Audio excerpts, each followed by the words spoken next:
Hi, Jerry. Yeah, this is Andy Basiago. Yes, I'm on. Great, great, great. It's an honor to have you here, and I wanted to bring you on as soon as possible because you have so much information to share that it's probably best to just jump right into it and move ahead as much as possible here. So, if you would, maybe just kind of give yourself an intro for the audience as well here in the archives. I'm a lawyer here in Washington State, and I've been practicing since 1996. For the last several years, I've been leading a public disclosure campaign to inform the people of the United States and indeed the people of the world that in the late 1960s and early 1970s, the U.S. government secretly developed a time travel capability.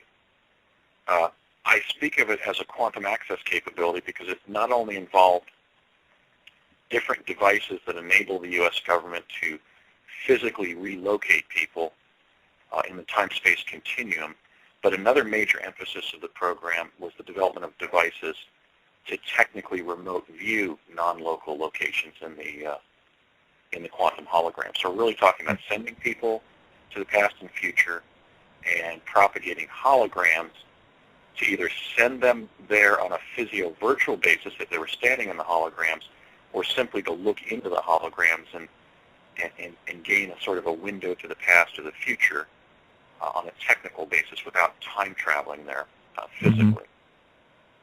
I was a child participant in the project. It was called Project Pegasus.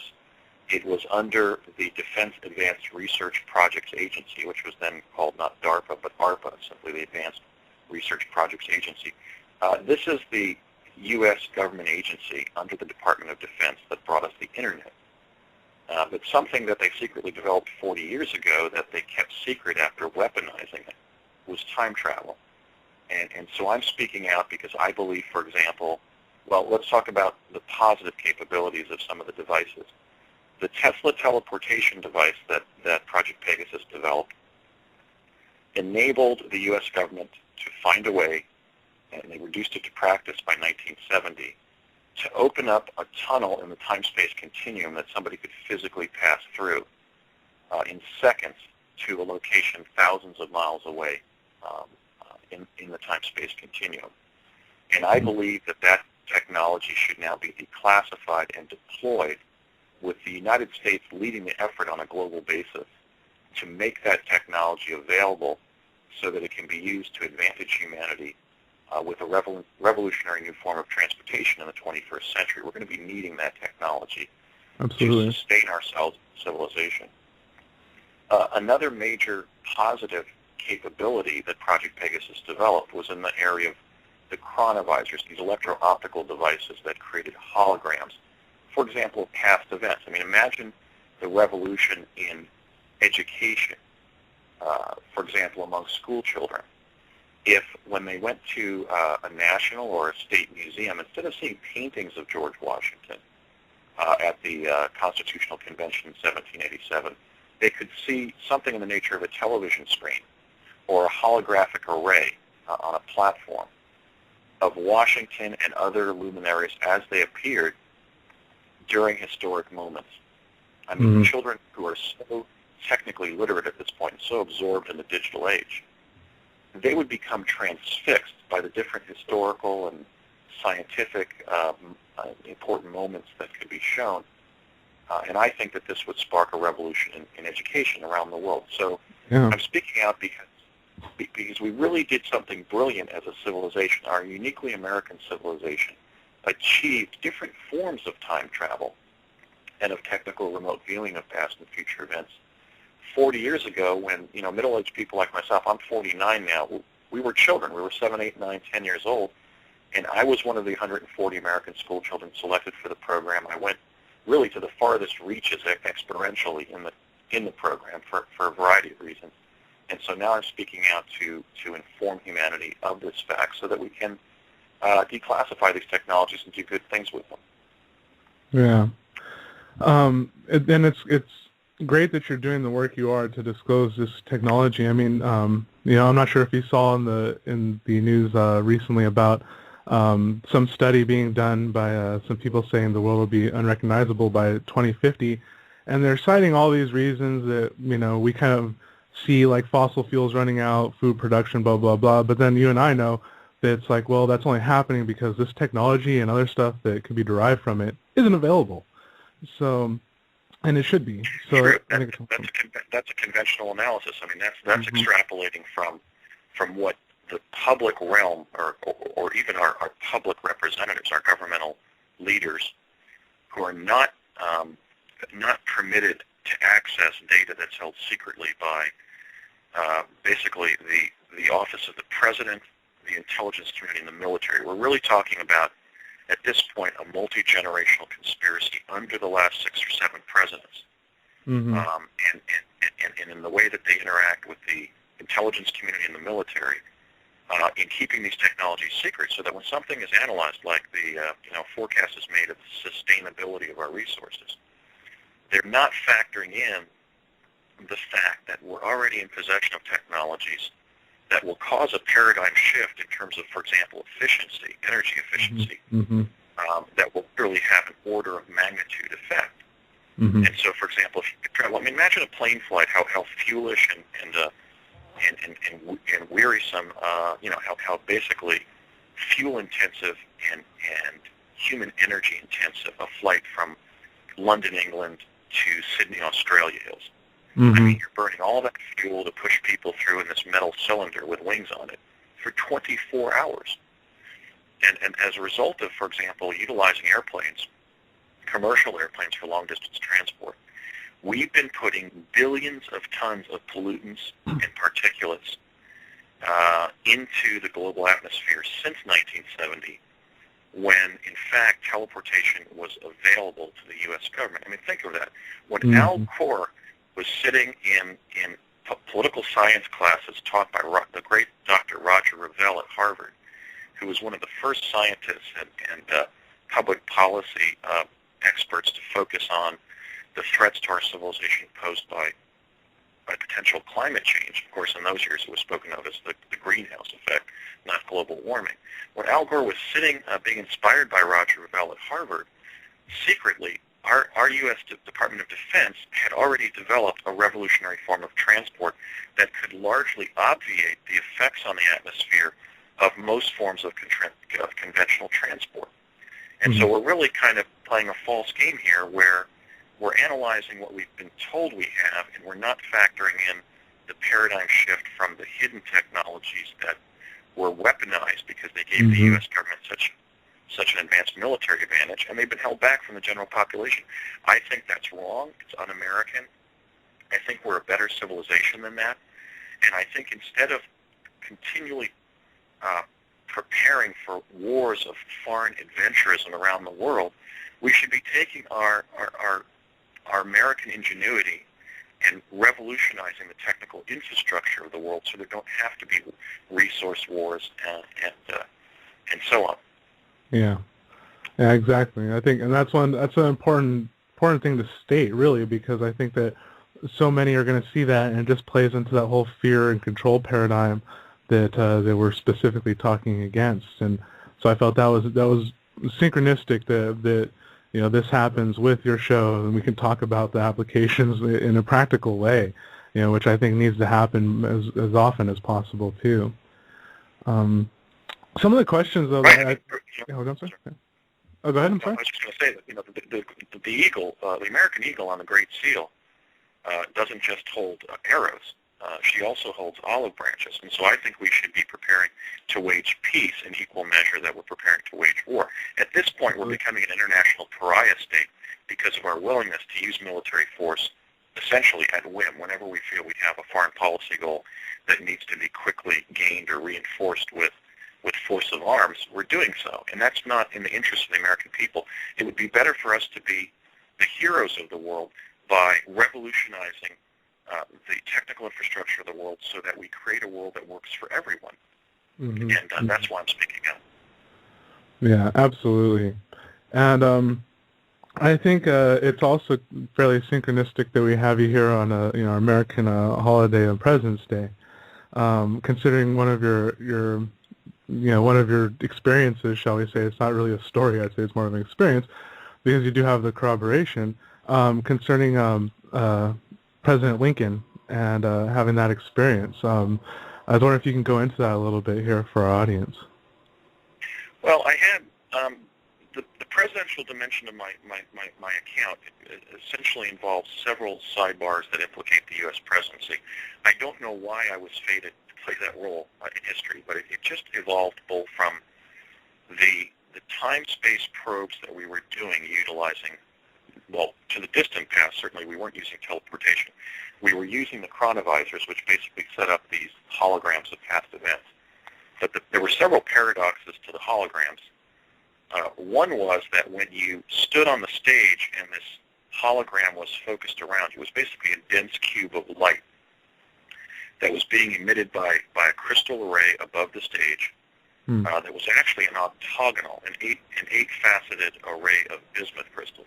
And as my father, Raymond, who was one of the project principals, he was essentially the point man between the Ralph M. Parsons Company and the Central Intelligence Agency on the theory and practice of the Tesla teleportation that the project was using. As I once asked my dad, well, how are they generating these holograms of, for example, past events? And he said they're driving an electromagnetic signal through this eight-sided crystal array made up of bismuth crystals, and that was causing essentially the hologram to be focused on the stage. And then there were men operating these two devices that were emitting something across the hologram. I think it may have been positrons, but I didn't learn that when I was serving on the project as a child.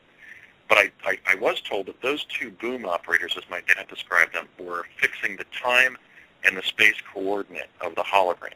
So, for example, they could focus in Philadelphia, Pennsylvania, September 17th, 1787 at 1 o'clock, and get the signers of the Constitution sitting in Constitution Hall there right after lunch. Okay? So utilizing that technology during one of the summers that I spent in New Mexico on a project basis, they kept on sending me back to the scene of the assassination of President Lincoln on April 14th of 1865 at Ford's Theater in Washington, D.C. So they would set me down via chronovisor because they could tune in precise locations and moments at that location.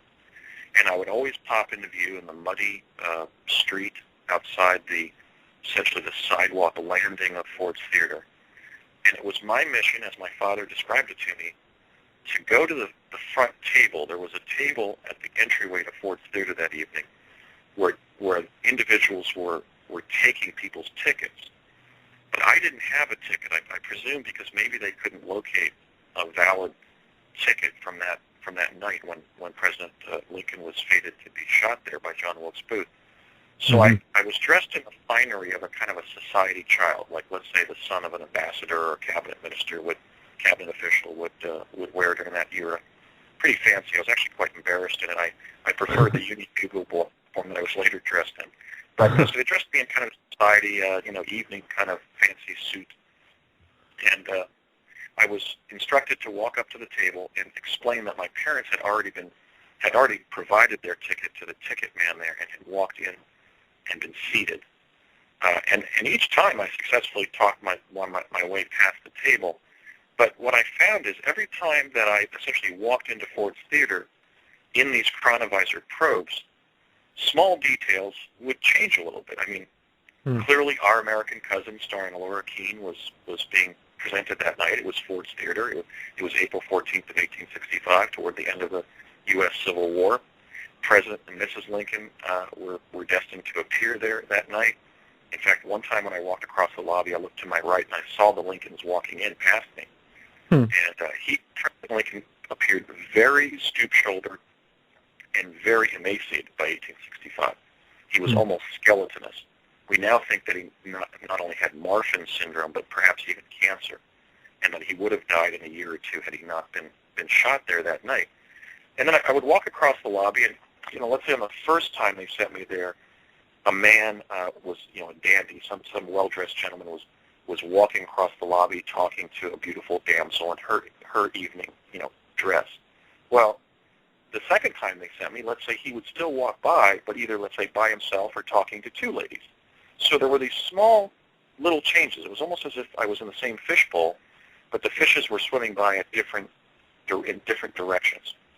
And as my father explained, it was my assignment to walk up the staircase and get behind the Lincoln's balcony seating and try to see who shot President Lincoln. And so they sent me there that summer, I would say maybe 7 or 8 times. And it was very bizarre. It was almost as if I was visiting the same dream all the time. And the small details would change. But I did, at one point, one time, I think the first time when I went up, I was locked out. Another time I was chased away by a Union guard, presumably guarding President and Mrs. Lincoln. A third time I got in and I sat in a seat and I could see them down in front of me. But as fate would have it, I never saw President Lincoln being shot. There was one time where I was kept in that location long enough to hear the announcement that he'd been shot and the shock of the audience. And it was actually quite frightening for a child to be present in that setting because people were doing things like smashing chairs. They just really went crazy after they realized that their beloved Abraham, as they called him, had been murdered there up in the balcony. I didn't even see. Booth may have walked past me at one point, but I certainly didn't see a gun in his hand. Now, we know that he was the leading actor of that time. He was considered the most handsome man in the United States. He was really a celebrity. He was sort of the Robert Redford of his time. And so I did not see John Wilkes Booth shoot President Lincoln. It may have been his wife. There was an Army officer named Major Rathbone, and his date that night were sitting next to the Lincolns. We know that Mrs. Lincoln was suffering from mental illness. Ladies in that era frequently carried a one-shot Derringer in their purses, especially a woman as prominent as the First Lady. And so what the intelligence community was asking me to do was to see if they could use chronovision to go back and solve historical mysteries like that. It was basically, it was training me in time travel, because certainly the children in Project Pegasus were going to go on in adulthood and be involved extensively in time travel in a time-space program under DARPA that would secretly rival the conventional space program under NASA. It would remain secret, and these time travel technologies would remain, sensitive, compartmentalized national security secrets, as they do to this day, were it not for my Truth campaign. So in being sent there, they were trying to see, well, can we send a child who would never even be noticed probably because of his youth, or her youth? There were also girls involved in the program, an equal number of girls, I might add. And could they send them, for example, behind the Lincoln seating at Ford's Theater and see who shot President Lincoln? So the net effect of that was, however, that Project Pegasus proved the existence of the multiverse. The notion that we live in one universe, but it's a universe in which basically a multitude of timelines are going on simultaneously. The past, present, and future is happening now. And if you can find ways to tunnel through to another timeline, you basically experience being in that time and place, which is what they were doing with the chronovision. They were creating a field of supercharged particles that was so dense that the hologram was lensing. That's the term that my dad used. It was lensing past events or future events, usually past events. Most of my time travel was the past. Into the laboratory, so you could either see what was going on or you could enter the hologram physically and experience and directly interact with that time and place. So, for example, when we were being trained on the chronovisor in Morristown, which was the second location where they had one of these arrays that I was taken to, Jack Pruitt, who was one of the team leaders on Project Pegasus, who would go on, he was a Navy officer who would go on to be, according to Nichols and Moon, in their books about the Project Montauk, Jack Pruitt would go on to be the research director for Project Montauk. Well, I knew him as one of the team leaders 15 years earlier on Project Pegasus, and he explained that when we were being sent to those past times, we were there only as a spectral presence, as a ghost would be perceived in our time and place. But in addition to being able to send somebody back in time as a result simply of propagating a hologram, the second paradox that I would note was the fact that once they opened up that hologram, it was unbounded. It was essentially a portal into the past because, for example, When I was sent to Ford Theater and started walking towards the theater, I didn't bump my nose into the wall of the laboratory. It wasn't like a conventional virtual reality array. It was literally a pocket of time-space that they had opened up on a fourth-dimensional basis within the three-dimensional confines of the stage. So you could walk unlimited distance inside the hologram. So I did that extensively to that particular location in the summer of 1971. And then I was present at a meeting at the Sandia National Labs in the evening. There were about 20 or 30 project people present. My father had invited me and his longtime friend Connie Chavez from Albuquerque to that project meeting in the evening. And a very distinguished senior administrator of Project Pegasus stepped onto the stage, and he said, "I regret to inform all of you that we've decided to shut down the time travel to the past involving the children in the chronovisors." And there was a groan throughout the room. And he said, the problem with this form of quantum access is that every time we send the same child or another child to the same past event, the child's account that they're providing when we debrief them changes a little bit. So while they're gathering information about past events, it's not information that is providing actionable intelligence. It's not producing reliable data. So in light of the dangers involved and the children, inherent dangers involved, and the unreliability of the data that they're gathering, we've decided simply to end that component of the program. But before they did, they clearly showed that we live in a universe where we're on a particular timeline, and other timelines are going on simultaneously that we can't perceive because they're basically walled off in the quantum hologram.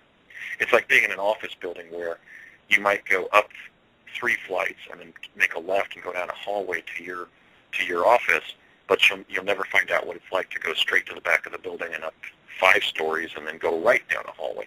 You never really experience the totality of the different hallways and rooms in that building. You just experience sort of the timeline that you experience walking in some direction through that building or working in a particular area of the building. But if you were to tunnel through the hallway of your experience, you'd find out, hey, there's other people over in this other hallway or these other offices. So that's what the chronovision is doing. But unfortunately, or fortunately, unlike the teleporters, it was taking a sort of a random slice of the quantum hologram. And since these adjacent timelines are so deeply internested and embedded in each other, and in fact, they only have slight variations of what's going on, when they set up one of these holograms and tried to access our timeline, but a certain number, for example, of years in the past, what actually was happening, they discovered, is they were going and getting another timeline. They were slicing through the hull. It would be like, slicing an onion and trying to remove the white part of the onion to put in your sandwich, but they were getting some of that, maroon onion skin that's inedible. They were basically slicing part of the quantum hologram that they didn't want to and lensing that into the laboratory. And as a result, they were not accessing the Lincoln assassination event as it informs our present. They were accessing a version of it that also exists with a multitude of versions of it in the quantum hologram. So that was really my first encounter with an American present. It was in 1971. My dad and I were staying in a rental house in Albuquerque that summer. And during those summers, we would teleport via the Tesla device that was at the old Curtiss Wright Aeronautical Company facility in Woodridge, New Jersey. We would arrive in Santa Fe, and then we would do different things in New Mexico for days, weeks, in the case of those summers, for the summer. And then we would drive down to Sandia via taxi, because we would drop the rental car, go up to Sandia and jump through an identical device there, and not just teleport back to New Jersey, but New Jersey at the beginning of the summer again. So by 1970, teleportation was being used for immediate time travel within the time envelope of the program. And they were actually using teleportation, using time travel via teleportation to hide the program, because we would spend all that time in New Mexico and then just jump back via teleportation, through one of these tunnels in time-space, not just back to the East Coast or our location where we had embarked from, but adjusted backward in time so that we were arriving a half hour or an hour after we had left. So I had basically an adventure there as a child during those 4 hidden summers in New Mexico.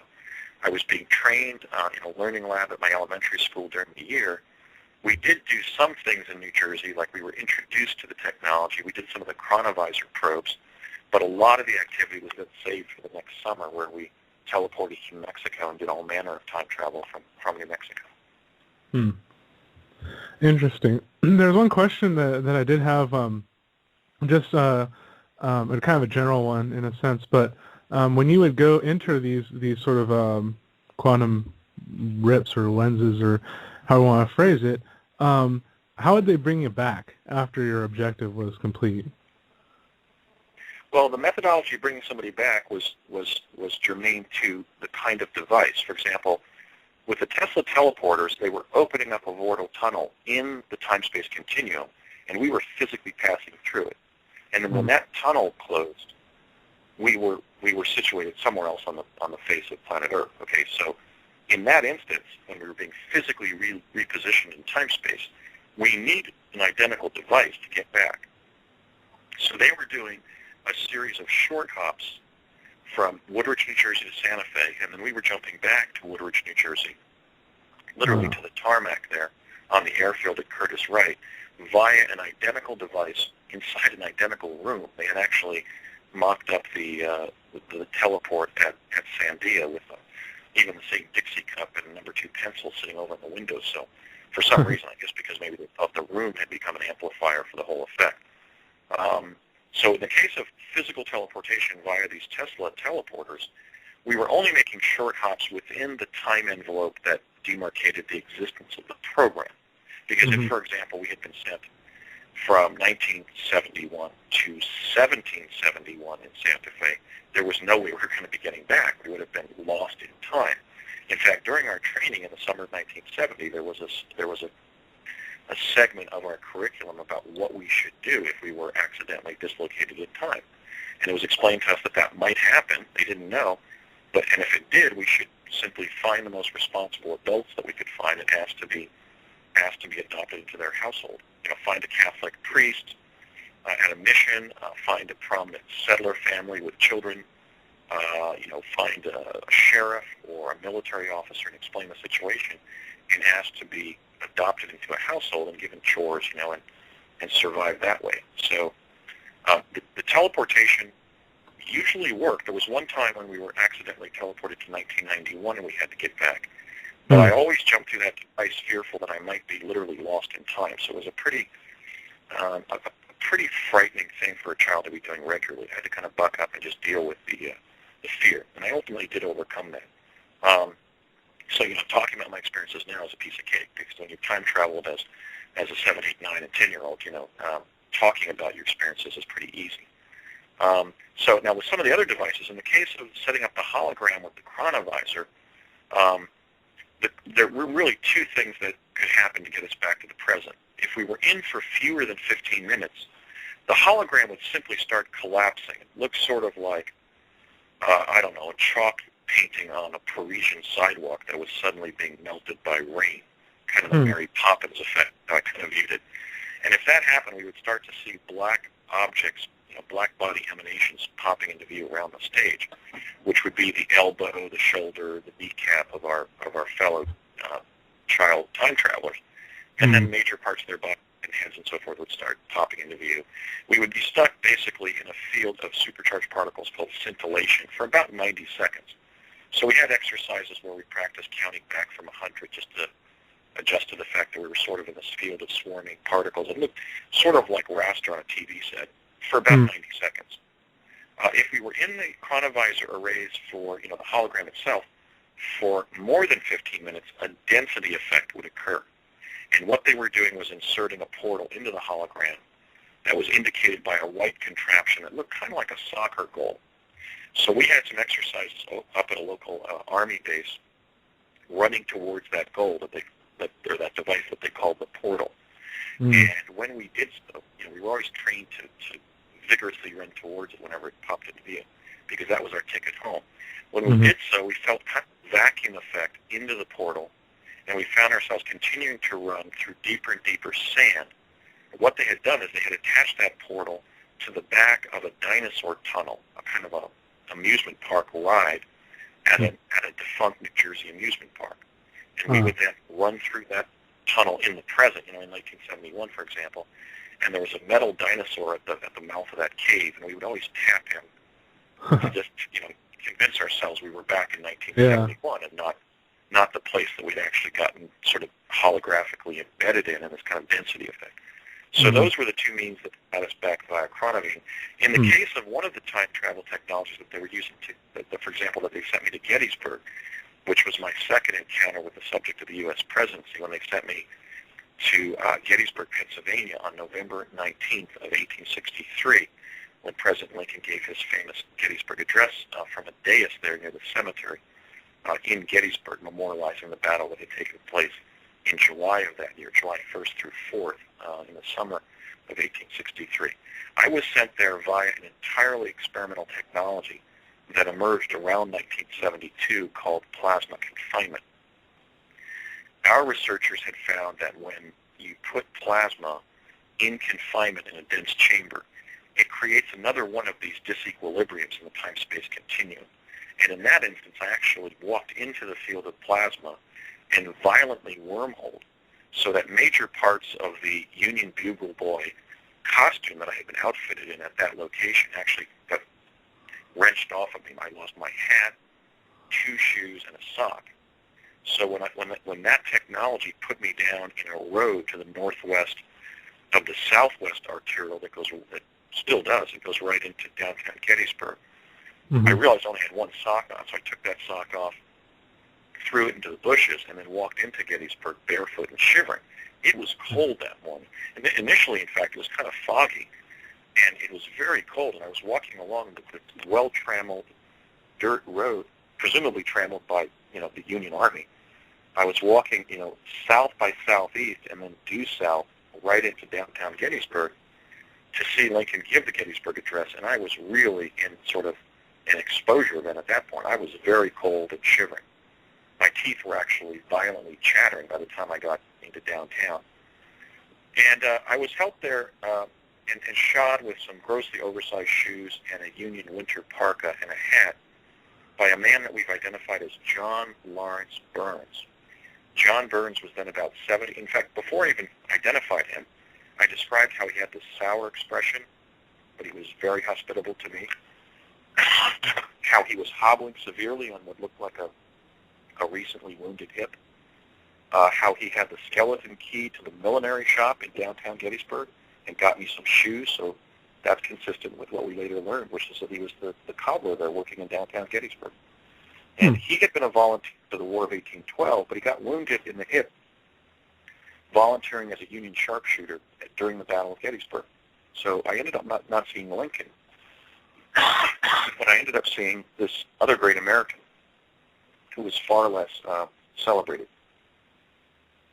Yeah, it's very very interesting, and I actually posted there's actually a wiki on him. I went ahead and posted that in the chat room, and I was wondering because there's also an image of you too, correct, with oversized shoes standing there. Right.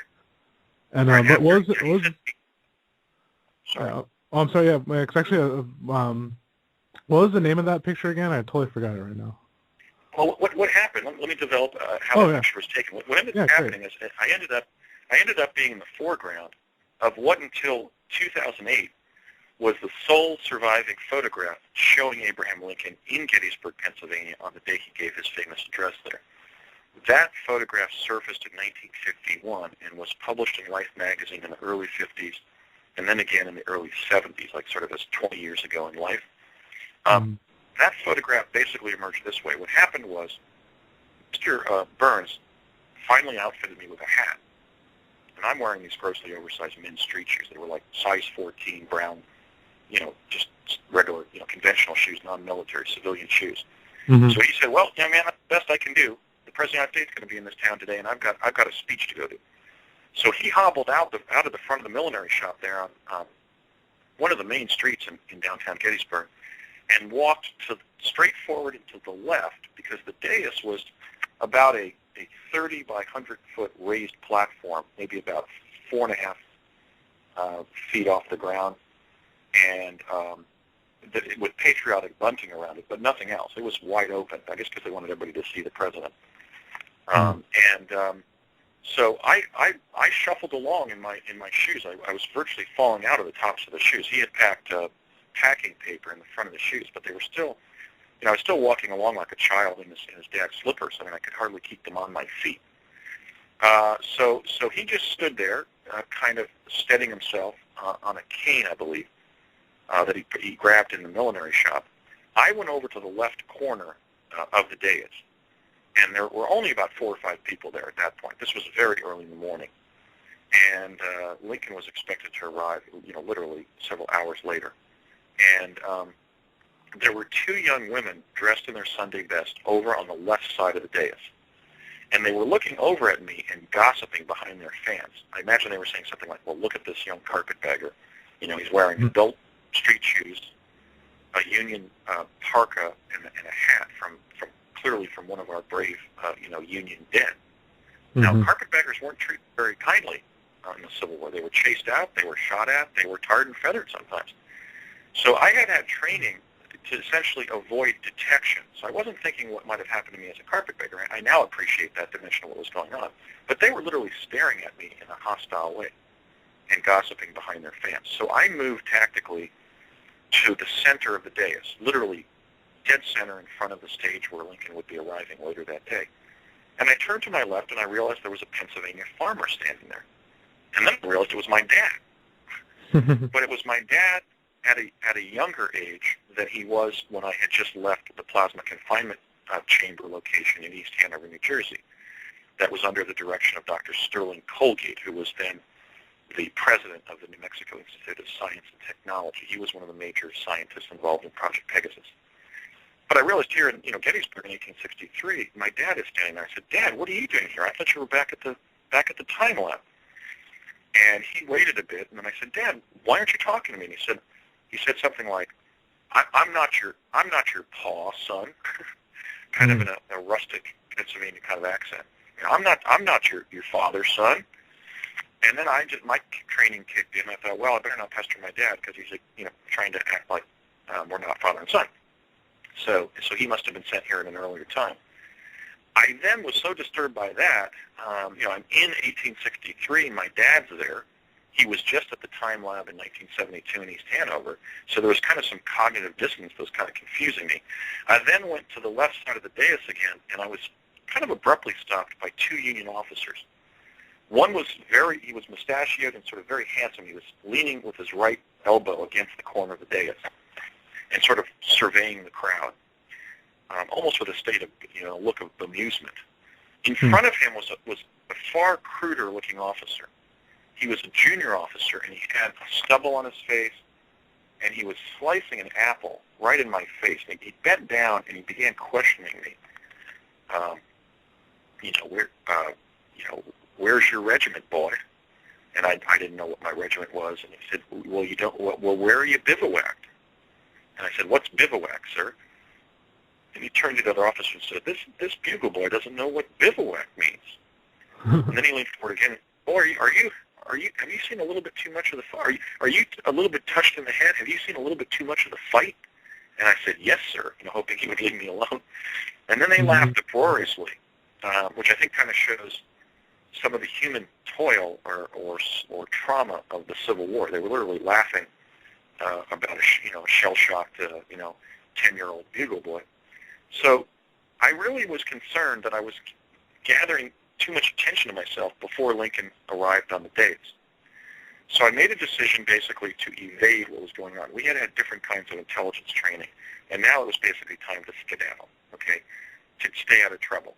For example, to avoid being captured, because they were concerned that if we were captured and imprisoned, they wouldn't be able to necessarily extricate us from different situations, whether it was based on not being able to put the portal into a prison cell because it was too small, or, for example, some localized effect from, let's say, a cramped prison cell in terms of the effects of the quantum field effect that the plasma confinement was creating, which is the second technology. So we had clear instructions to always evade being captured, and I was concerned the Union officers were going to arrest me as as a deserter, because I couldn't tell them where my regiment was bivouacked.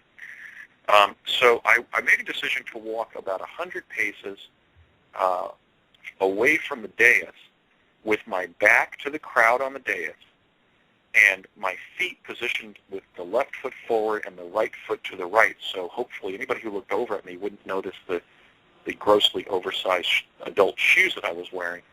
And then I decided to look to my right with my back to the dais, because I knew Lincoln would be arriving in an entirely different direction. He was going to be coming from the Wills Hotel, which was about 180 degrees in the opposite direction from where I was looking. And it was in that position that the quantum field effect from the plasma confinement chamber wore off. I felt this massive Kundalini-type sensation and a kind of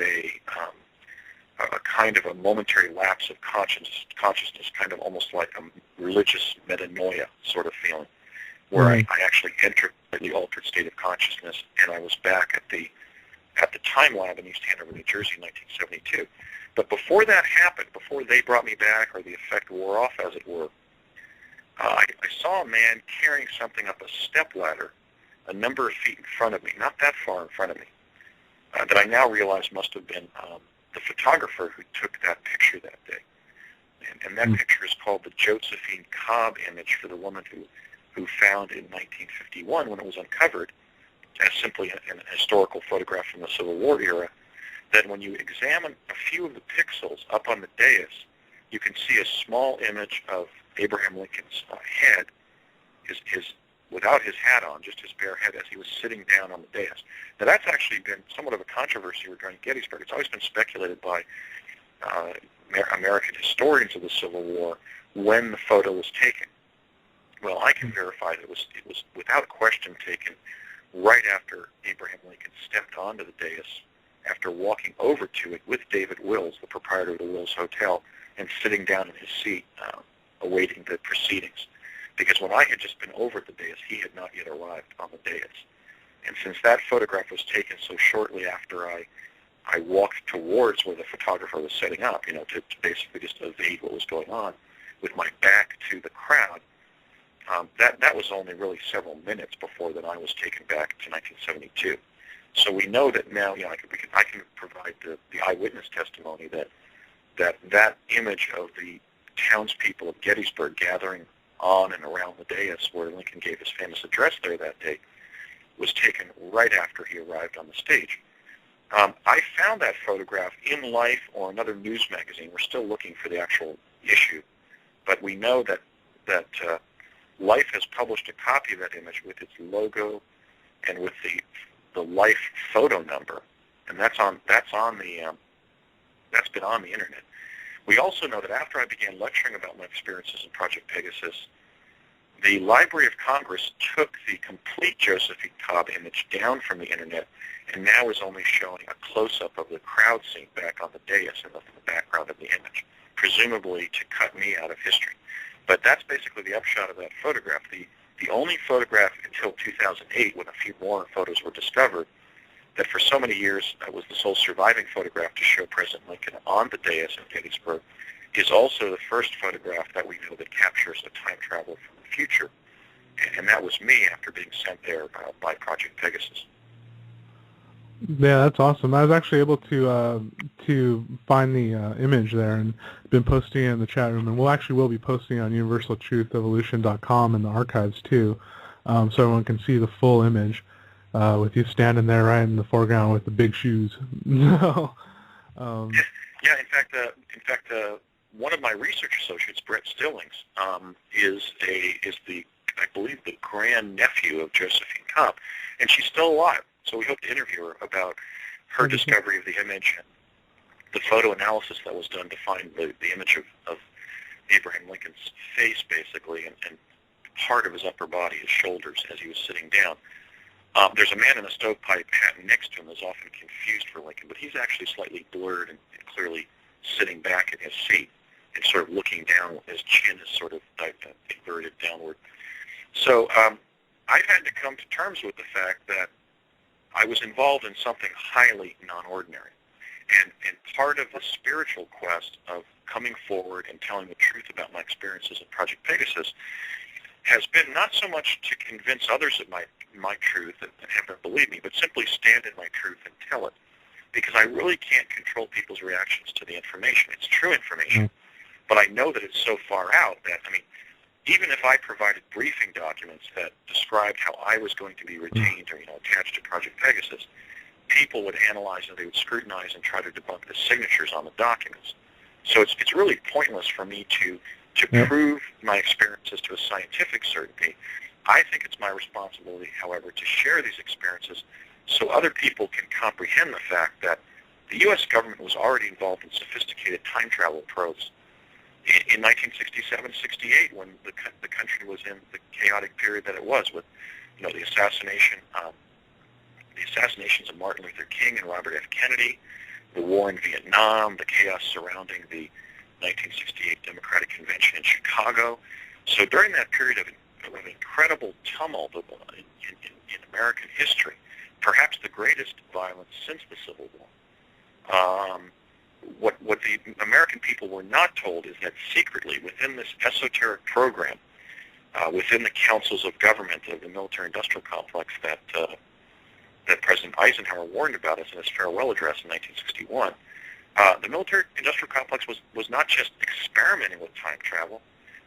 The DARPA had achieved time travel and was even training children to be involved in it, both in childhood and then we would go on and be admitted to the Naval Academy. That was the plan. I didn't accept that appointment, but there was an attempt made to then have me apply to the U.S. Naval Academy in Annapolis, and as it had been explained by the defense attaché to the project, Donald Rumsfeld, in a conversation with my dad that I overheard, they were going to drop us into the Naval Academy and then use our commissioning in the U.S. Navy as a pretext for involving us in further time travel activities. So presumably some of peers in the program did enter Annapolis and have done more extensive time traveling since then. But, I'm speaking out simply so that people know that this happened, there's implications of it, and among other things, they've utilized the information that they've gathered from the future to brief the American presidents since around the time of the project. And that's something I thought we could also discuss, in this broadcast dedicated to quantum access and the U.S. presidency, which is the fact that I gathered through first-person experience on the project, the fact that in the early 1970s they began briefing future presidents and vice presidents on their destinies as a way of, of psychologically preparing them for their later service in some of the top positions in the country. So it's kind of ironic that I had two exposures to Abraham Lincoln. I saw him, walking through the lobby of the Ford's Theater. I saw him once sitting in his chair up in the balcony, and then when I was sent literally as a kind of a privilege, a reward for serving well in the program for those 4 years, I found myself in that time lab in East Hanover with Dr. Colgate and my father asking me if I wanted to go and see Abraham Lincoln give the Gettysburg Address. And even though I had already seen him, the idea of just standing there and watching Lincoln give the Gettysburg Address kind of overwhelmed me. I realized the significance of the setting. And a kind of a fear response ensued. And so they actually terminated the discussion at that point, and it brought me back 2 weeks later and asked me the same question. And I was literally sent to Gettysburg that morning. So it's ironic that, I had this exposure to several important days in Abraham Lincoln's life, and at the Gettysburg Address site, I ended up never seeing Lincoln. I interacted extensively with John Lawrence Burns. We know that it's me in the photograph because when I found the photograph in the early 1970s, actually, it had to have been 1972 because I was sent there in 1972, and when I found the image of myself at Gettysburg in what was probably an issue of Life, it could have been Look or the Sunday New York Times Magazine or some of the other magazines that we took at our house there in Morris Plains, New Jersey during those years. But I found the picture knowing I had been there. So that discovery had to take place in, let's say, summer of 72, because by November of 1972, we had moved to California when the Ralph M. Parsons Company moved to L.A. on its way to Pasadena. So that little interlude where I was sitting on the front stoop just on a lazy summer day, paging through old magazines, had to have taken place later in 1972, presumably the summer. And I took that photograph to my father, so presumably it was a weekend day, probably Saturday, or Sunday when he was reading his Sunday New York Times. And I took the magazine to my dad and said, "Dad, look, they got a picture of me when you sent me to Gettysburg." And he looked at it and he said, and he looked at it as if he had seen it before. And he said, "Yep, just don't talk about it." So they were really trying to carry out these time probes in a way where we wouldn't be detected, we wouldn't even be photographed. And I know that's the case because after I was essentially just automatically terminated from the project, in other words, when our period of service ended in 1972, a couple years later I asked my dad, "Why didn't you send me to Dealey Plaza on November 22nd of 1963 to try to see who shot President John F. Kennedy, or at least see where the sound came from, or maybe be able to see a rifle, maybe in the grassy knoll or what have you?" And he said, "We couldn't." And I said, "Why not?" He said, "Because you would have been photographed." Mm-hmm. They knew that there were so many still and motion picture cameras recording the assassination of John F. Kennedy that we would be detected in those, and they didn't want to risk the revelation of the program that way by people questioning, well, who is this little boy who suddenly pops into view here, in front of Abraham Zapruder or what have you. Yeah. But I did ask, and I was really concerned. I'm an admirer of President Kennedy, and I really think that was a great tragedy in the life of our country. And I really was concerned that they hadn't sent me there. As a 13, 14-year-old, I was thinking about it. I was almost asking my dad that to see if they would send me, because the project still existed. It's just I was no longer working in it. So didn't get a chance to see JFK, but I did have a number of interesting encounters with future presidents, sort of on a social level in the program. And I think that's the next sort of material I'd like to go into to sort of establish how time travel technologies relate to the presidency, because we really are in a constitutional crisis. Mm-hmm. Yeah, definitely. There was one question that I'd like to know too, and as well as those in the chat room, about some of the side effects that happen due to teleportation and time travel. Well, the medical side effects were addressed by Secretary Rumsfeld during a meet and greet, during a kind of a lecture at the underground amphitheater at the Cerrillos Cultural Center site, where the Stargate device was placed and where the chronovisor was placed on the stage in that summer of '71 that I spent there. That facility is still there. It was built during the Great Depression by the WPA, and it's essentially a ramshackle, defunct public recreational facility. But there was an amphitheater where lectures were held 1 story below ground, and then that roof later burnt off. So if you walk inside the grounds of that facility, you can actually see where the amphitheater was, where Rumsfeld gave his meet and greet, and kind of this sequestered, underground intelligence community room that probably had sound absorbent materials in the walls and so forth. And what he said is that he said, we've had some questions about medical side effects. And he said the only known medical side effect that we're aware of at this point is dehydration. We know that going through the Vortal tunnel produced by the teleporter is causing you to be very dehydrated when you reach Mexico, which in and of itself is already a very arid region of the country. So all that we can recommend is you take more trips to the water fountain and more trips to the bathroom. And then we all laughed. But what was not funny about it is when we were slaking our thirst at these water fountains at some of these locations, the kids were lining up and literally filling up their stomachs with water. I mean, there were occasions when I would be in line at the water fountain with the other teleportees, and a child would literally grab one of the other kids and push them out of, away from the fountain. That happened right in the hallway outside that briefing room where Rumsfeld gave his talk to us, where he thanked us for our participation in the program, told us how proud our country and our family was of our patriotic service, and admonished us to keep the project technologies and activities absolutely secret because our national security depended on it. But Rumsfeld addressed the dehydration. When I spent the summer of '73 living in a rental house at White Rock, again, with my dad, having access to summer of 73 via teleportation from the fall of 1971. By fall of 71, they were able to jump us about a year and a half into the future.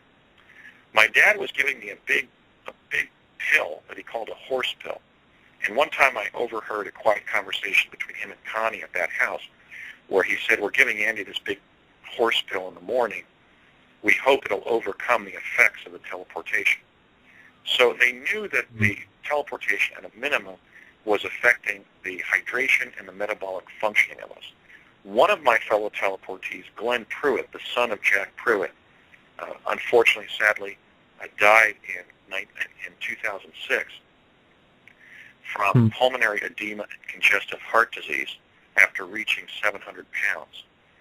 When I met with his father and Glenn, when Glenn was still alive, in my first fact-finding trip to New Mexico, which was undertaken in June of 2003, Jack Pruitt apprised me of the fact that the dehydrational effects of the teleportation was causing the child teleportees in adulthood, that's basically my cadre of participants, to develop a disease that mimics diabetes.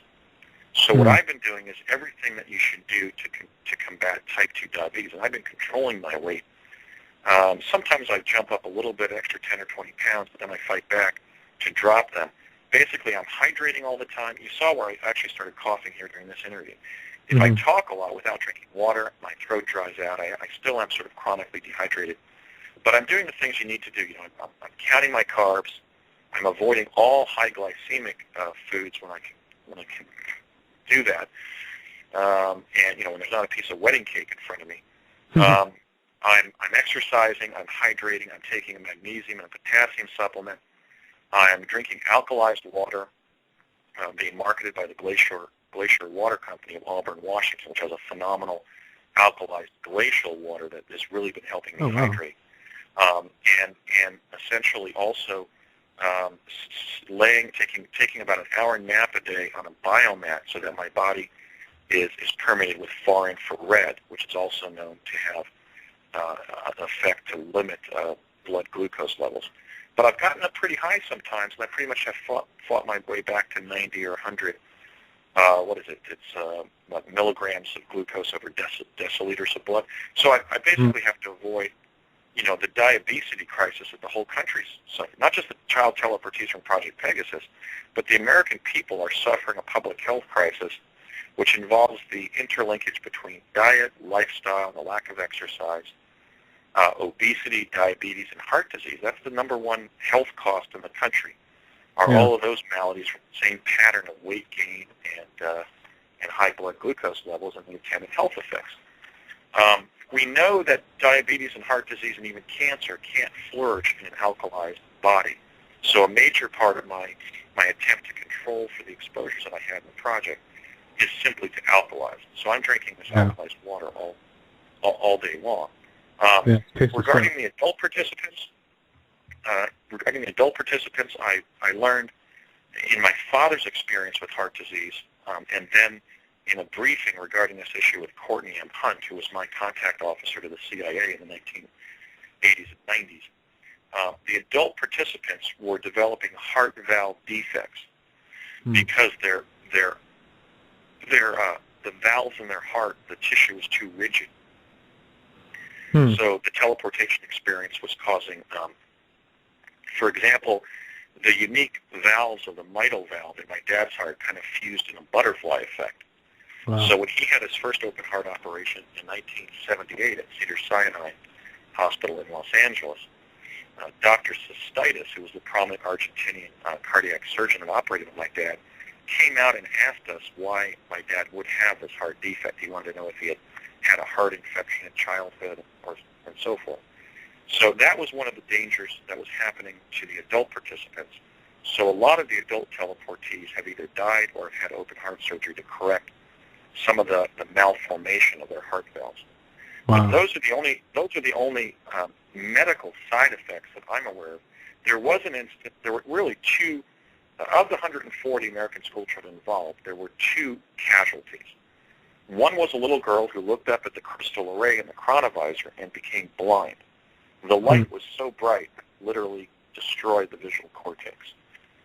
Wow. The other accident that happened to my peers in the project was one time we teleported from different locations in the Midwest and East Coast in a kind of almost like you would do in a parachute invasion from different planes during wartime.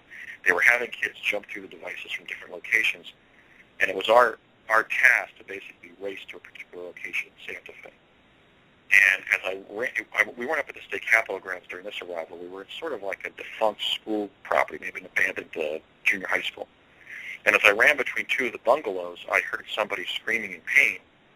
And then as I stopped, I looked at a public fountain in which I could see 2 feet shod in red Keds sneakers. And next to the fountain was a boy my age, about 9 years old, writhing on the ground without any feet, screaming, my feet, I'm only 9 years old, what am I going to do without any feet? And by the time I arrived there, one of the male team leaders arrived and pinned him to the ground, and then 2 female team leaders appeared with walkie-talkies, and then one of them grabbed me by the shoulder and ran me away from the scene, shouting, you didn't see this, Andy, it didn't happen, you didn't see it, it didn't happen. They then took me to a doctor's office where I was given a sedative via a hypodermic needle in the backside. It was actually quite painful. It was a big needle. And then my dad arrived, and he took me into Albuquerque, and we just kind of hung out in some of our favorite places there for the rest of the day.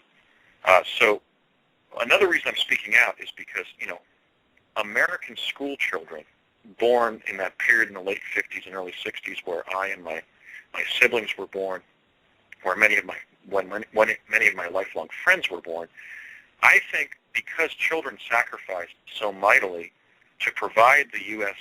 civilization a time-space capability that we can now use to help the entire world, that I'm ethically bound to talk about the project so that we know historically that these great sacrifices were made in the furtherance of science and applied science and, the betterment of the present by being able to do creative things related to the past and the future. So I'm speaking out on behalf of that little girl who lost the ability to see, and on behalf of that little boy who was my contemporary, who lost his feet and has been living ever since, presumably on prosthetic feet.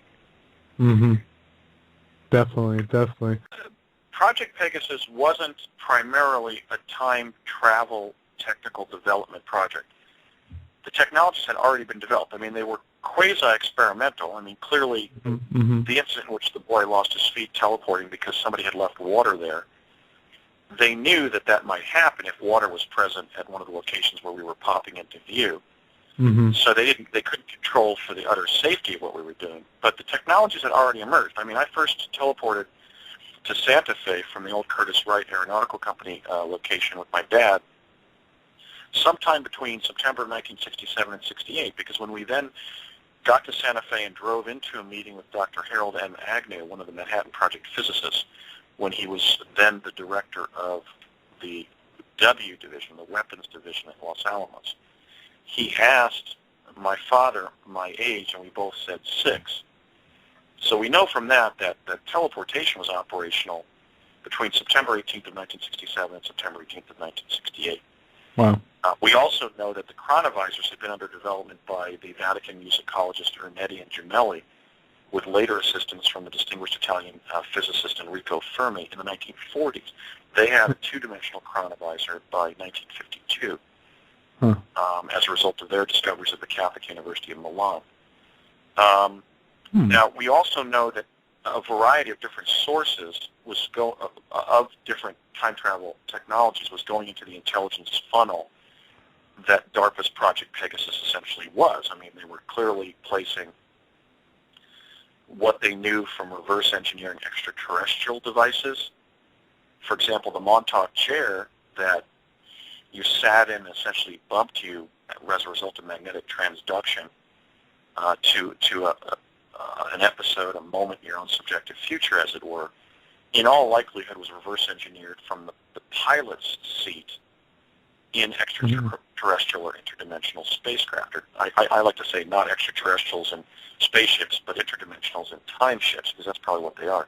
Yeah. So that device is probably extraterrestrial in origin, but My father and Jack Pruitt and Dr. Robert Beckwith, all of whom were principals on the project, explained to me at different times in different ways that the principal debt of gratitude was owed the project to Nikola Tesla, because he had left a number of time travel devices in his papers at the time of his death in 1943 that were seized by the War Department and forwarded to the physicists that were then gathering in Los Alamos to build the atomic bomb.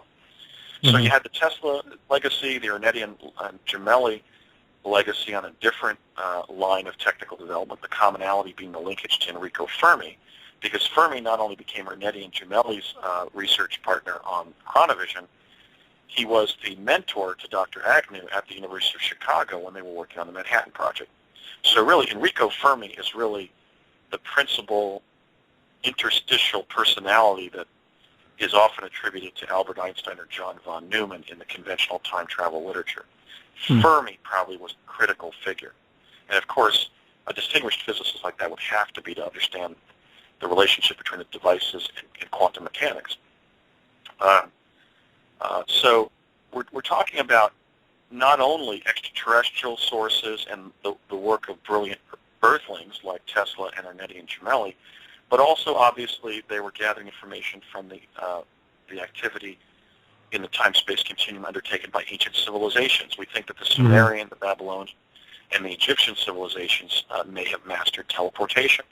Some of their hieroglyphics seem to indicate that, where people are seen jumping through two pillars. The Native American experience with spontaneous teleportation through natural mineral deposits that have been magnetized and created distortion in the time-space continuum. Clearly they were placing that data into the intelligence funnel, along with undoubtedly Nazi German technology and current Soviet technology, because I know as a result of my 10-year investigation that the former Soviet Union was also experimenting with teleportation. In fact, the American people deserve to know that it was as a result of our time travel capability that we won the Cold War, because we were doing things like having people teleport across country, stay there for several years, gathering information about future events, and then teleporting back to the day they left 2 years earlier, and using that as a way of gathering information about immediate future events to conduct national security-related logistical planning. They were also taking sensitive military secrets that the Soviet spies might steal or pay for or whatever, find, and jumping them several years into the future, so that if the Soviet Union found out about some of our advanced technologies, they wouldn't be able to get to them. So there was one instance where my dad and I arrived at Curtiss Wright to teleport from fall of '71 to what I ultimately learned was summer of '73 when we got there, where he was given a big mailing tube by an Army colonel. And when I asked him what was in the tube, he said, schematics to some of our most sensitive weapons systems. And I said, what do you mean? And he said, the plans to our next generation of intercontinental ballistic missiles. So Project Pegasus can be conceived of not just as a time travel development project. It clearly was a classified research and development project. I mean, what we were doing was new and experimental. But by the time I was placed in it officially in the fall of 1969, a lot of the technologies had already emerged, and they were using children for functions like testing the teleportation on their mental and physical functioning, to use us as participant observers in the chronovisors because our perceptions were unbiased by our previous experience. They were training us to be a cadre of chrononauts in the future.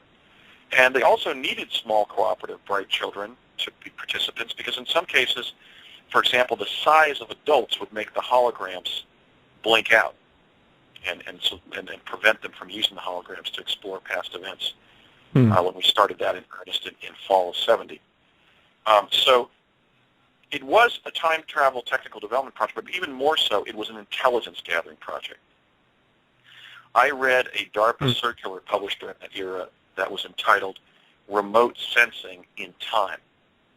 And it was explained to us that beyond us mastering time travel, getting familiar with the different forms of quantum access that we were being exposed to, we were really involved in an intelligence project that was trying to get better information about past and future events to enable the executive branch to engage in a superior form of logistical planning for current events and immediate future events. So really, they were eager to find out what the next year or two held, or let's say who the next several presidents would be. Mm-hmm. Because their principal concern was survival and peace in the nuclear age. The two primary threats that they didn't know what would happen, they were concerned about, I speak of as the grays and the reds. They didn't know what the extraterrestrials wanted. That began visiting us in earnest after we began doing the cosmically stupid thing of blowing up atomic bombs and literally destroying part of the physical substrate of the time-space continuum. I mean, literally creating tears in time-space by detonating nuclear fission devices.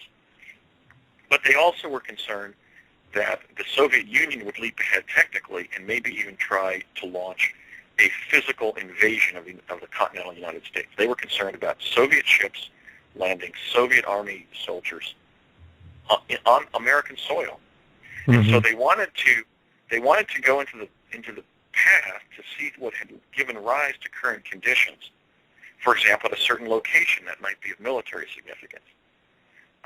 Or in the development of technology by the Soviet Union. Oh, we found this in our satellite image. Let's see what was there 2 years ago. Let's see what will be there 2 years from now. And in that sense, creating this quantum access-based intelligence program, one of the things that I know to a personal and a historical certainty is that they were trying to ascertain who the future leaders of the United States would be, our presidents and vice presidents, so they could inform them in real time of their destinies, decades in advance of their periods of service as president and vice president, so that they could psychologically prepare for the overwhelming personal experience of being asked to serve as one of the leaders of the United States, and hence one of the leaders of the free world. The principal leaders, publicly speaking, at least, of the free world. I remember that President Harry Truman said that when he learned that President Franklin Delano Roosevelt had died, and that he was soon going to be sworn in as President of the United States, he felt as if the weight of the entire world had been placed on his shoulders and his feet were being driven into the ground. So we have to appreciate the fact that clearly many confident and capable people have run for president, and some very capable people have served as President of the United States. In fact, I think to the extent that our presidents have been selected during this 225-year, 230-year period here, where the United States was in political, economic, and military ascendancy, I think you could craft an argument that some very remarkable human beings have become President of the United States. Certainly very capable and ambitious and confident individuals. But that doesn't mean that they're not individuals with a central nervous system, with an affective nervous system, and with shortcomings and insecurities. And so I think that the think tank people and historians working with our defense officials said, all things being equal, it would probably promote survival and peace in the nuclear age, to the extent that who's president could be so controlling of what happens during a certain presidential administration. For that 4-year period of history, we're relying a lot on those several individuals that are governing the executive branch and hence the country. It would be better if they knew in advance, so they could just simply get their mind around that destiny and cope with it when it happened. And so how do I know that that's been going on? Well, I know through many forms of direct personal experience that I'm now furnishing the evidence of. The first time I heard of a future president was in the period in mid-1971, where because they had identified me as a future whistleblower regarding Project Pegasus, and somebody destined to be a leading figure in this truth movement that would emerge, and that would become as significant as the abolition movement in terms of affecting the course that the U.S. takes historically. Initially, I became sort of persona non grata in the project. They were investigating me. So once they shut down time travel to the past involving chronovision after that meeting at Sandia, they tasked my father to begin taking me to the Sandia labs, where they were calling up chronovisor generated images of moments in my subjective future. And he was asking me to use my psychic ability, my basic intuition about my future, to say, well, who's that person? Who's that person? And sometimes I was able to say who it was, even though it hadn't happened yet. I was a very psychically gifted child. And that was, in fact, the children in Pegasus were originally brought into the project because we were the child remote viewers in the U.S. Navy's remote viewing program. That was essentially our first set of activities. So many of us who went on to the time travel experiences were just really profoundly psychic. And the reason they were doing that is they wanted to chart my future, to say, well, why did this one kid out of 140, we know he's raised kids, so he saw a lot of the social,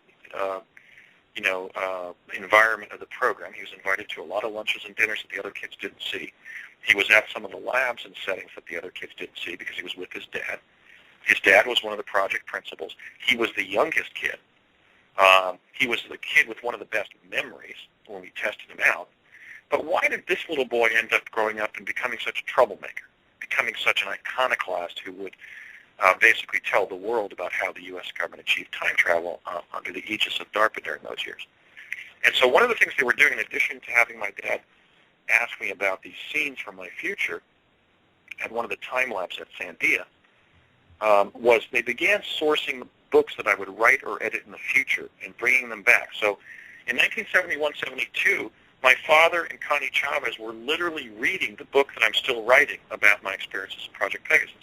In fact, one time she was in possession of the book, and we were driving back from a barbecue in Laney, New Mexico, to drop Connie off at her home in northwest Albuquerque, and then drive back up to the rental house in White Rock. So that must have been summer of not of 71, but of 73. And Connie turned to my father, holding the book in her hand. She was in the front passenger seat. I was in the back. My dad was driving. And said, Ray, you got to appreciate the fact that your son's a human vacuum cleaner. And my dad said, what do you mean by that, Connie? I don't understand what you mean. And she said, well, I'll be reading the book. I'll be reading his book from the future. And I'll read something, and then it happens, and it's exactly what we said. And they said, well, give me an example. And she opened the book at random, and she read the passage in which I had written later about her having the conversation in the car with my dad coming back from the barbecue at Laney. So she was literally in this refractory experience where she was now telling him what the book was telling of. The book having been written in the future and taken back. Kind of like when you stand in a barbershop, and one mirror reflects the other, which reflects the other, and it goes to infinity. She was so disturbed now by this recoil, this sort of ontological shock of reading a book in which your actions are being depicted, but it's from the future, and you have it in your hands before it was even written, and it's telling about you. So she actually slammed the book shut. She was so disturbed by that. And she said, that's what I mean, Ray. It's bizarre. She said, your son is clearly brilliant because he's remembering little conversations we have, and it's the exact words. Well, that is, in fact, a measure of the degree of memory work that I've done. I've spent 10 years going back.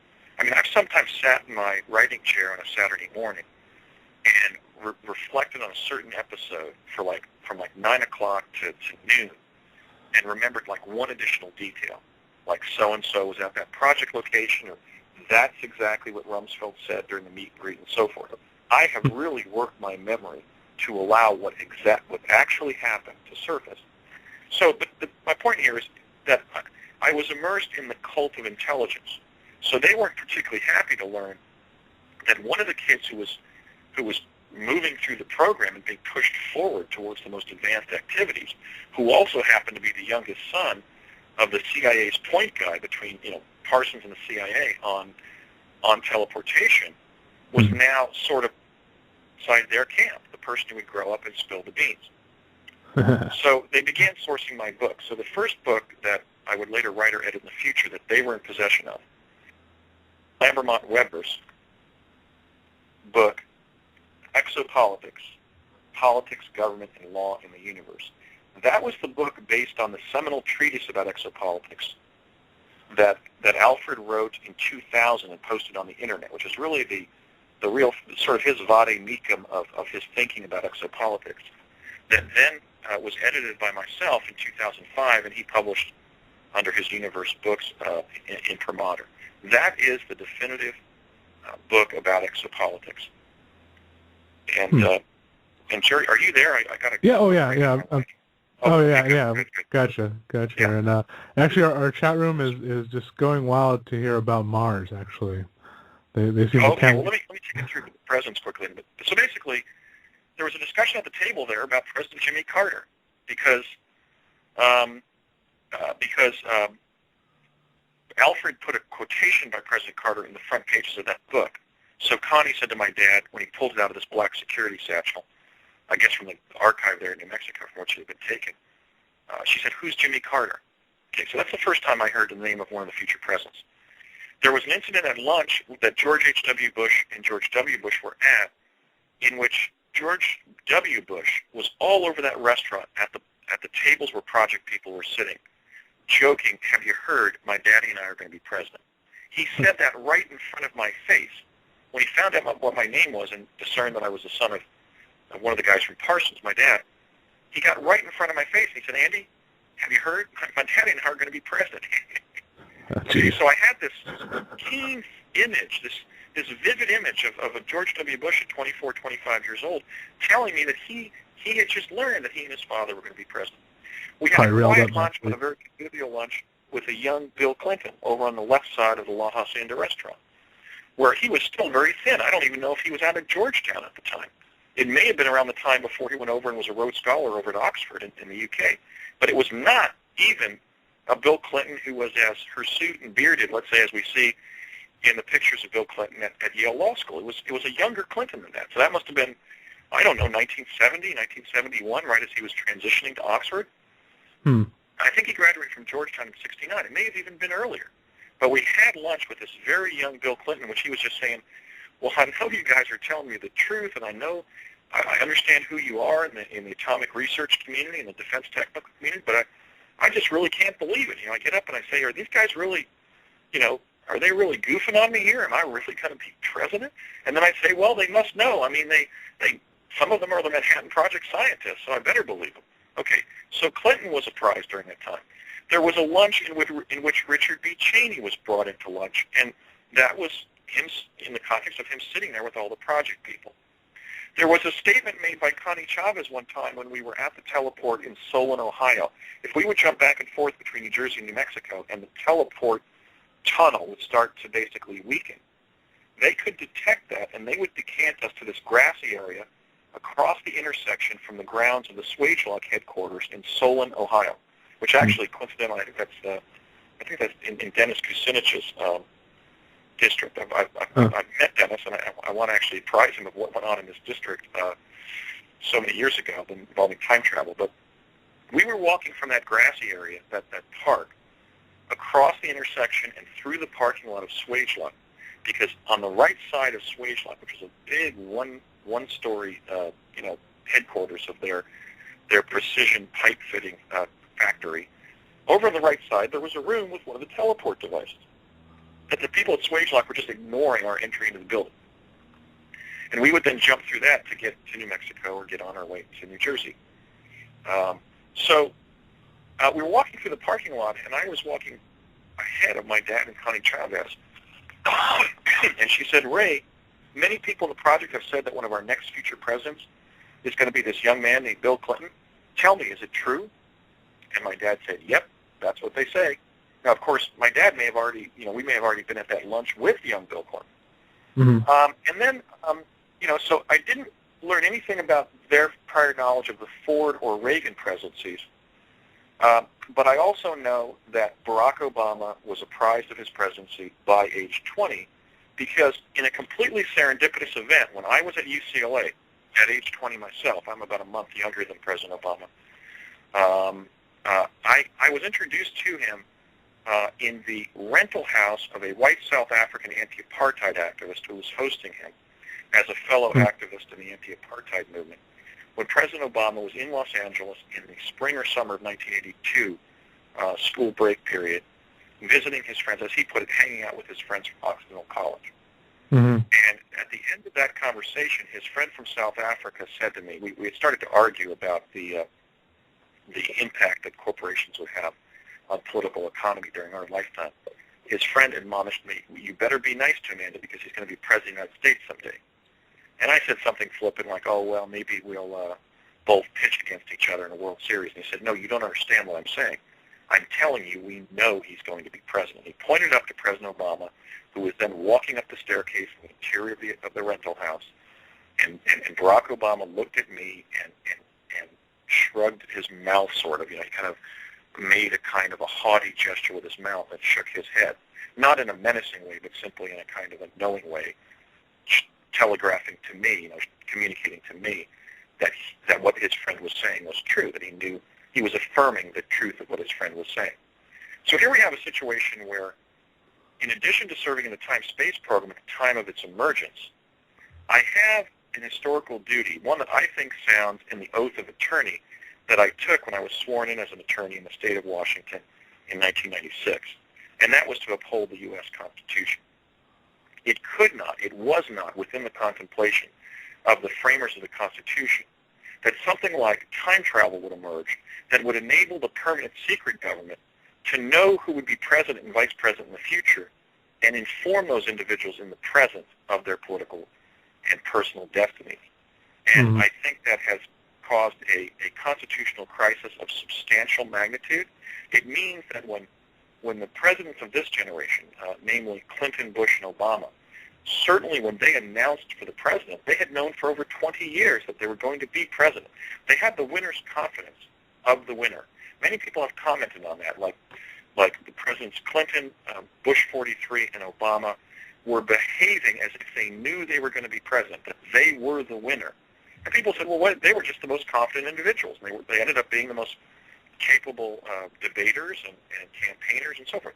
I'm not saying they didn't legitimately earn their offices by running for the primaries and, primary nomination and then for the presidency.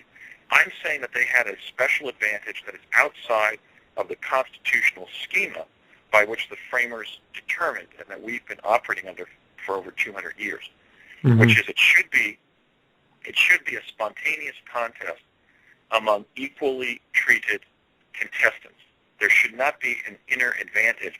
There shouldn't be an inner party such as is articulated in George Orwell's 1984 that has better information than the people in the outer party or the public, which is even kept outside the ring of the outer party. This is what Orwell predicted, and this, in fact, I believe, is what time travel technology has caused the emergence of, a situation where the tail is wagging the dog, where the CIA is in control of the presidency, at least to the extent of having a major influencing role in the lives and the thought processes of those who would not just seek the presidency but win it. So that was basically my encounter with the modern presidents. Not as ironic as what happened relative to President Lincoln, but I have to share this with my fellow Americans because I believe that I'm ethically bound to do so as a result of pledging to uphold the U.S. Constitution when I was sworn in as an attorney in Clark County, Washington on November 15th of 1996. And so that's the primary reason I'm speaking out, but also, there would be ways to control this. We could, for example, create a law that anybody who's in possession of future information about who would become president would be guilty of a federal felony if they transmitted it to anybody. We could actually legislate this out of existence, at least presumably, but then that gets us into the vagaries of how we control the secret behavior of the intelligence community. So we're really in a dilemma here, and I believe they were in a dilemma, but they determined that in the same way that they apprised me of my later role articulating the life forms on Mars, the discovery of life on Mars, if you will, going up there and so forth, they made a decision to bend some of that information from the future back to the present so that when those individuals reached the White House, they would perform at their optimum. I don't think that's necessarily a bad decision, practically speaking, logistically speaking, but in terms of the integrity of our Constitution, I think it's been a disaster. Yeah, absolutely. And you made mention of your involvement and your role in terms of blowing the whistle on life on Mars there. And I know the teleportation works into that as well as a lot of other concepts. I know we don't have a whole bunch of time, and that's a huge subject on its own.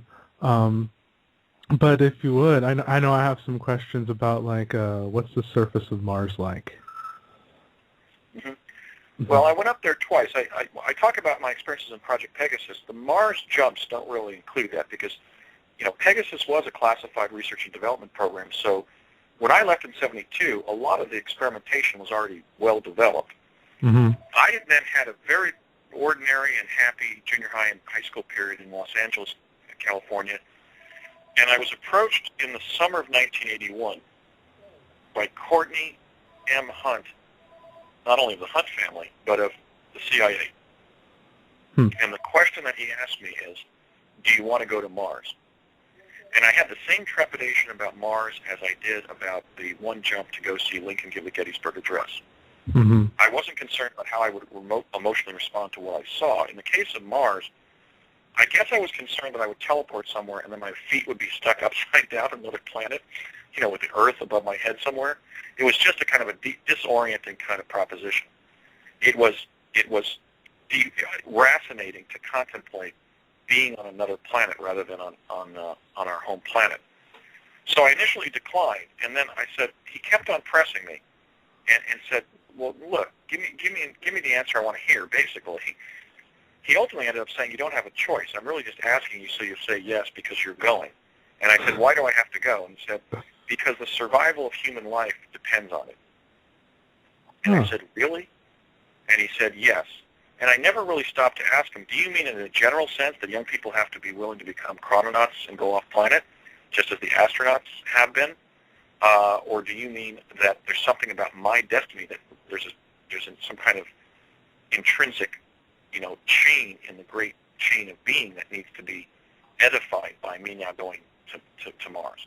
I think that's what it may have been, because as I articulated in my interview, a conversation with Andrew D. Basiago that Jessica Mystic of Vancouver, BC did, which has now gotten 1 million hits on YouTube, and I released that for free because I wanted this Mars information to be known. There were really 7 instances between 1968 and 2008, when I published my paper, The Discovery of Life on Mars, where the U.S. intelligence community contacted me in some way, whether it was through my father or Courtney Hunt or others, to keep me on the right path relative to discovering life forms in NASA image PIA 10214. That photograph, the analysis of that photograph, is the basis of my landmark paper, The Discovery of Life on Mars. The U.S. Central Intelligence Agency was so aware of my future Mars work that one of the non-ordinary experiences I had when I was serving on Project Pegasus as a child is my father gave me a 2008 edition of that paper when it came out in the future. In other words, he had the 2008 paper as a quantum artifact. And in the fall of 1971, he had me read it. And when I asked him, why do I have to read my paper, Dad, he said, because when you write it, we want it to contain as much data about Mars as possible. And I would urge your listeners to ponder the vagaries of that. That suggests that they were trying to make sure that in this timeline, they were enriching the future paper with whatever the future could tell about the paper. And it's kind of like a mirror effect again. I think that's similar to telling the presidents of their destinies so they perform optimally as presidents. So sort of an analogy there. So that, as I articulate in the discussions with Jessica Schaub in her Jessica Mystic series, they wanted to keep me on track. They were sort of green-lighting me because they realized, I guess, that ultimately human civilization on Earth, knowing that its neighboring planet, Mars, is inhabited is important because that, in fact, is the real nature of our solar system. And that probably will work somewhat of a new Copernican revolution in terms of understanding not only that we're orbiting the sun and we're not the center of the cosmos, even as the sun is not the center of the vast cosmos, but that we are not the only inhabited planet in our solar system. So that may cause us to achieve perhaps a new standard of responsibility as we start traveling out even more, both through conventional propulsive spaceships and also through different time travel technologies, and begin exploring the solar system and the wider cosmos. I think they had identified it as something significant because I was apprised of even my findings at a very young age. For example, the humanoid being that I found on Tsiolkovsky Ridge, I was shown in a one-off presentation by my dad in the summer of 1969, I believe. So as quantum access was emerging, they had clearly prioritized this whole issue of what this current generation of Mars anomalists, including myself, are finding in NASA's images. And I think that's going to have a revolutionary effect on our culture, just that fact, that discovery. Why they had me go up in 1981, I think it was to acclimate me to some of the life forms on Mars that I would later find in the NASA images and just have the experience of knowing what Mars is like, which was your question. Mars has a predominantly rust-red terrain, very similar to Sedona, Arizona. But there are other colored soils. There's sort of a pumpkin-colored soil, a kind of a cream-colored soil. So it's not uniformly rust-red. There are other browns and tans in the soil. Likewise, the rocks, some of which look like debris from space, in some cases you can see sort of igneous rocks, not just sedimentary or metamorphic, but actual things that look like ejected from outer space. Because we know the solar system catastrophe of 9500 BC hit Mars with some very substantial objects from outer space. Now, some of the rocks, therefore, are multicolored, and the coloration of those I would direct to, for example, the mask of Tutankhamun, the bust of Nefertiti that Borchardt found in Amarna, Egypt in 1912. That high Egyptian civilization that built the Great Pyramid and the Sphinx was on the surface of Mars. And some of the colors of the rocks of Mars entered the high Egyptian civilization via cultural diffusion. I'm not an Egyptologist. I'm sure that the Egyptologists might disagree with me. But my premise is that Mars was a colony of Earth, not the other way around. Because Earth is far more fertile and abundant with life support than Mars was, presumably even before the solar system catastrophe that damaged both Earth and Mars severely. So you get colors on the rocks that you find in the beautiful inlay of that of the artwork and funereal masks and so forth of that high Egyptian civilization.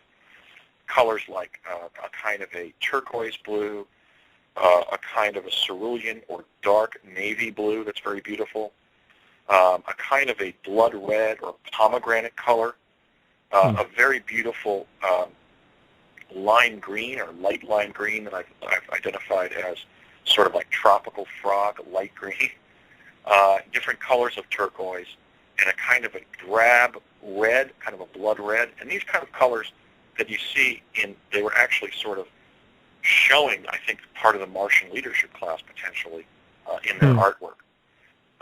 Some of those colors I have found in some of the artifacts on Mars. In fact, the sarcophagus of a pharaoh that's sitting on the far right edge of the home plate plateau as depicted in PIA 10214. If you scrutinize the color schema of that object closely enough, you find the identical colors, for example, in Nefertiti's bust. So it's by no means a monochromatic planet on the surface.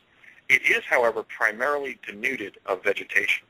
All I saw during my two sojourns there, one for about an hour in July of 81, via a jump room in El Segundo, California, that we've linked to Hughes Aircraft, was just simple vegetation on the surface, like grasses and sedges and worts, like you'd find popping up from the ejecta from a relatively recent volcanic eruption on Earth. We're talking baby grass, little clovers and sedges and just basic vegetation. That's all I saw. I didn't even see trees. I did see one thing that was sort of a cross between a plant and animal life forms that I'm not really sure was a plant. It may have been a colony of animals that was more tulip-shaped, a little bit more flower-like. We had an encounter with a human-alien hybrid who had the upper extremities of a bald, muscular man and the lower extremities of a grub. That second trip with Courtney Hunt, I went up the first time by myself in July of 81, and that second trip with Courtney in August of 81, we were actually chased back to the portal that we were using to get to the underground location where the jump room was. The jump room infrastructure was waiting to take us back to Earth. We were chased by the creatures on Mars, and I'm calling them plesiosaurs. I don't know whether they're from the plesiosaurus species that existed on Earth before the KT extinction, but I'm calling them plesiosaurs because they have basically bulky bodies that are kind of boulder-like and then long necks. And this thing started chasing us towards the skull on the surface that we were walking through to get down to a staircase in the underground location. So there are life forms on the surface. Some are predators. When I asked Courtney, is that a predator? He said, hell yes, that's a carnivore. And I said, how do you know? Because it was really just a big blob of flesh with a neck on it, like the Loch Ness Monster, as it were. And he said because it has teeth all the way, it has razor-sharp teeth all the way down its throat. Okay, I don't know why the indigenous humanoid civilization on Mars, one part of which are clearly our long-lost relatives from the time before the solar system catastrophe when we had a colony on Mars. I don't know why they've kept predators on the surface like that. It may be simply because they're taking part in a multi-generational program to refertilize the soil to make Mars a more verdant planet. But there certainly are predators on the surface, and when humans are isolated on the surface, far away from a portal, they're pretty much fair game. That's one of the disturbing things we're finding in the NASA images from Mars, is that there are predators on the surface, and hence they do consume human beings. And hence the disturbing fact biologically is that on Mars, humans don't regularly occupy the top of the food chain. And that's something I think that is the reason for the cover-up of life on Mars, the fact that it's inhabited, the fact that it has a bizarre ecosystem, and the fact that we have an expanded presence there. I was in that culture of aerospace engineers when I was being raised by my father and when I was serving in Project Pegasus. My dad had worked in the 1950s on designing the metal alloy for the ramjet engine project at Curtiss-Wright, and he was designing some of the instrumentation for the B-70, which was going to be the nuclear power-equipped strategic bomber for the U.S. Air Force. Mm-hmm. So I was part of that culture in New Jersey and then in Southern California. I mean, Buzz Aldrin's daughter Jan sang at my sister's wedding in 1980. We weren't close with the Aldrins, but we were in that culture where, every other kid's father at school worked for Hughes or Parsons or Litton or Lockheed or what have you. And one of the reasons I'm speaking out about Mars and my experience there, even if people believe I'm crazy or they don't believe that we were sending people there via jump room as early as 1981, is because on the 40th anniversary of the lunar landing, somebody that I admire very much, which is astronaut Aldrin, stated on C-SPAN, in an interview on C-SPAN, on American Perspectives on C-SPAN, that we should now begin colonizing Mars. And I don't believe that that's a responsible program for our civilization to undertake. We should initiate and further disclosure about the Martian-Earthian relationship, its historical moorings.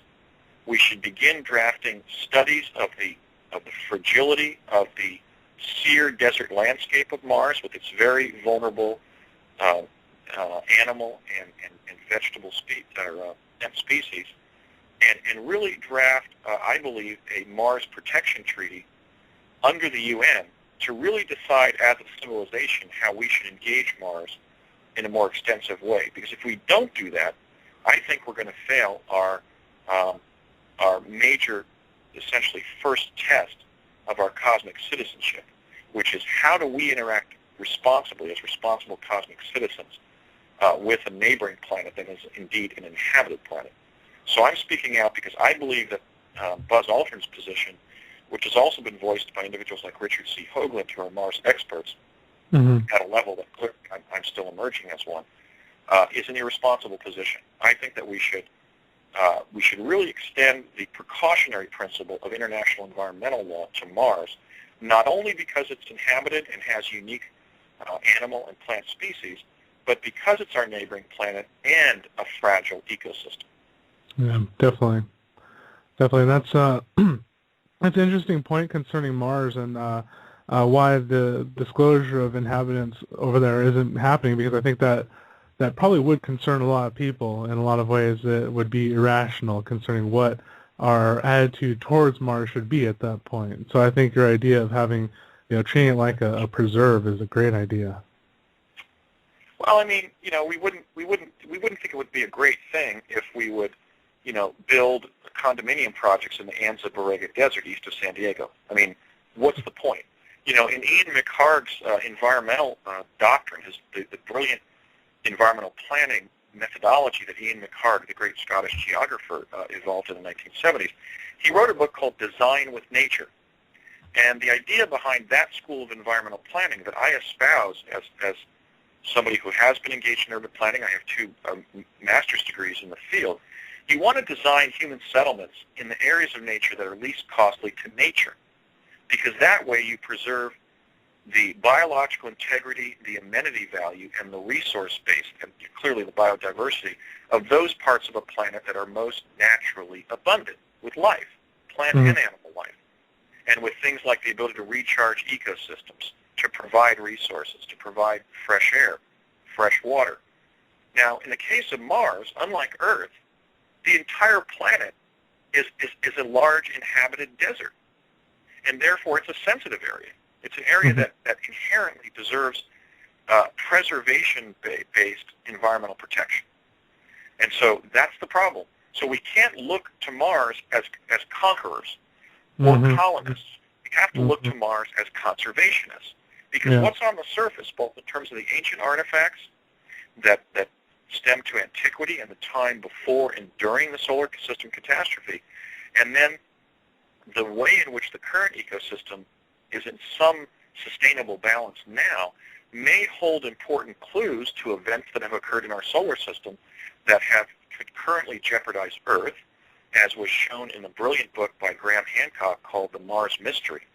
I mean, what devastated Mars and Earth during that solar system catastrophe 11,500 years ago may be cyclical. We may be hit with that stuff again. We also want to know how life survived on Mars under such stress, because that may help us, for example, save the existing natural ecosystems on Earth under the stress of population, production, and consumption in the modern instance. Okay, so Mars is an important environmental laboratory for study, not for conquest. And just because it's there and it's relatively denuded of life doesn't mean we own it. As I've said many times, Mars does not belong to us. Mars belongs to the Martians, just as we would assert that Earth belongs to the Earthlings. And so I'm actually probably more passionate about this than time travel, because I think although the introduction of teleportation will allow us to modernize our transportation infrastructure, if we go to Mars and pave it like we've paved large parts of the Earth, we're simply going to be blowing it and engaging in a cosmic folly. It may even invite interplanetary war between us and the indigenous Martian civilization. That's something that we should be working for the opposite. We should be reaching out on a diplomatic basis, applying the kinds of principles that Alfred Weber developed in his book Exopolitics, and that Dr. Michael Salla has written about so extensively, and engage the Martian civilization in a responsible way, and the ecology of Mars. And I think that's going to be a growing issue in the 21st century, because we've had personnel there for 30 years, and now the conventional space program in the United States and Russia is now talking about putting astronauts there now for 30 years that we've had chrononauts up there. So now the public is going to be introduced to Mars in the way that we were introduced to the moon in the 1960s. And so I will continue to speak out about the fact that Mars is inhabited, and we should interact with Mars with a view to preserving it, not consuming it. Yeah, absolutely. We're actually just about out of time here. We can actually keep going in the archives if you have a little more time, but just to let everyone know right now while we're live and streaming, is there any place that they can maybe email you some questions directly, and any events coming up anytime soon, either radio shows or live appearances? Well, I just appeared at the Ramtha School of Enlightenment. I had a wonderful reception up there. 1,250 people just enthusiastically embraced me. It was just it was a peak experience. And I'm very grateful to J.Z. Knight and her wonderful staff. They were just impeccably professional in hosting me and handling me between sets, and I just had a wonderful time. So that video is going to be posted on both of my websites, ProjectPegasus.net and ProjectMars.net, even though I just spoke about Pegasus. I'm going to put that up on both sites when I get a hold of a DVD from the Ramtha School of Enlightenment. I was very anecdotal, but I really did sort of do somewhat of a spontaneous autobiographical disclosure. As Buckminster Fuller said, I had some notes, but I had a number of events in my life that prevented me from really preparing. But it ended up being very well received, so I want to get that up when I get a hold of the DVD from Ramtha. I'm going to be speaking at the Free Your Mind Conference in early April in Philadelphia. I'm going to be speaking about both my Mars findings and my Pegasus experiences. When Alfred Weber and Laura Eisenhower and I are hosted by Joan Ocean on the Big Island of Hawaii at Kona in June. She's hosting a dolphins and teleportation seminar. So we'll have a number of lectures about teleportation-based time travel, including some stories about marine mammals actually being teleported aboard interdimensional craft, and then the participants will swim with the dolphins under Joan's tutelage, which will be a great life experience. And so I'm going to be continuing to do lectures like that during the year. I hope to speak at the Pythagoras Conference that Sandy Sabatini and Rick Smith are hosting in Louisville, Kentucky on December 15th of this year, and just really continue to talk. Soon I hope to get some funding to go into a retreat and finish my book about Project Pegasus, because I'm just chomping at the bit to put everything together now in book form, and people are starting to really, demand that I do so. So I really want to go on a sabbatical for my law practice. I would just want everybody to know that I have the whole story in writing, but I've really been pinned down under fire here during the recession, because I've been in a situation where I've been practicing law 24/7, 365, but sometimes my clients can't afford to pay me after paying their retainer, or it just ends up being more work than ultimate reward. So I've been trying to extricate myself from my professional situation. I decided to continue to do radio shows because we really want to, even if I don't finish my book before doing so, we really do want the public to have this information as soon as possible so that we can begin lobbying the U.S. government to declassify teleportation.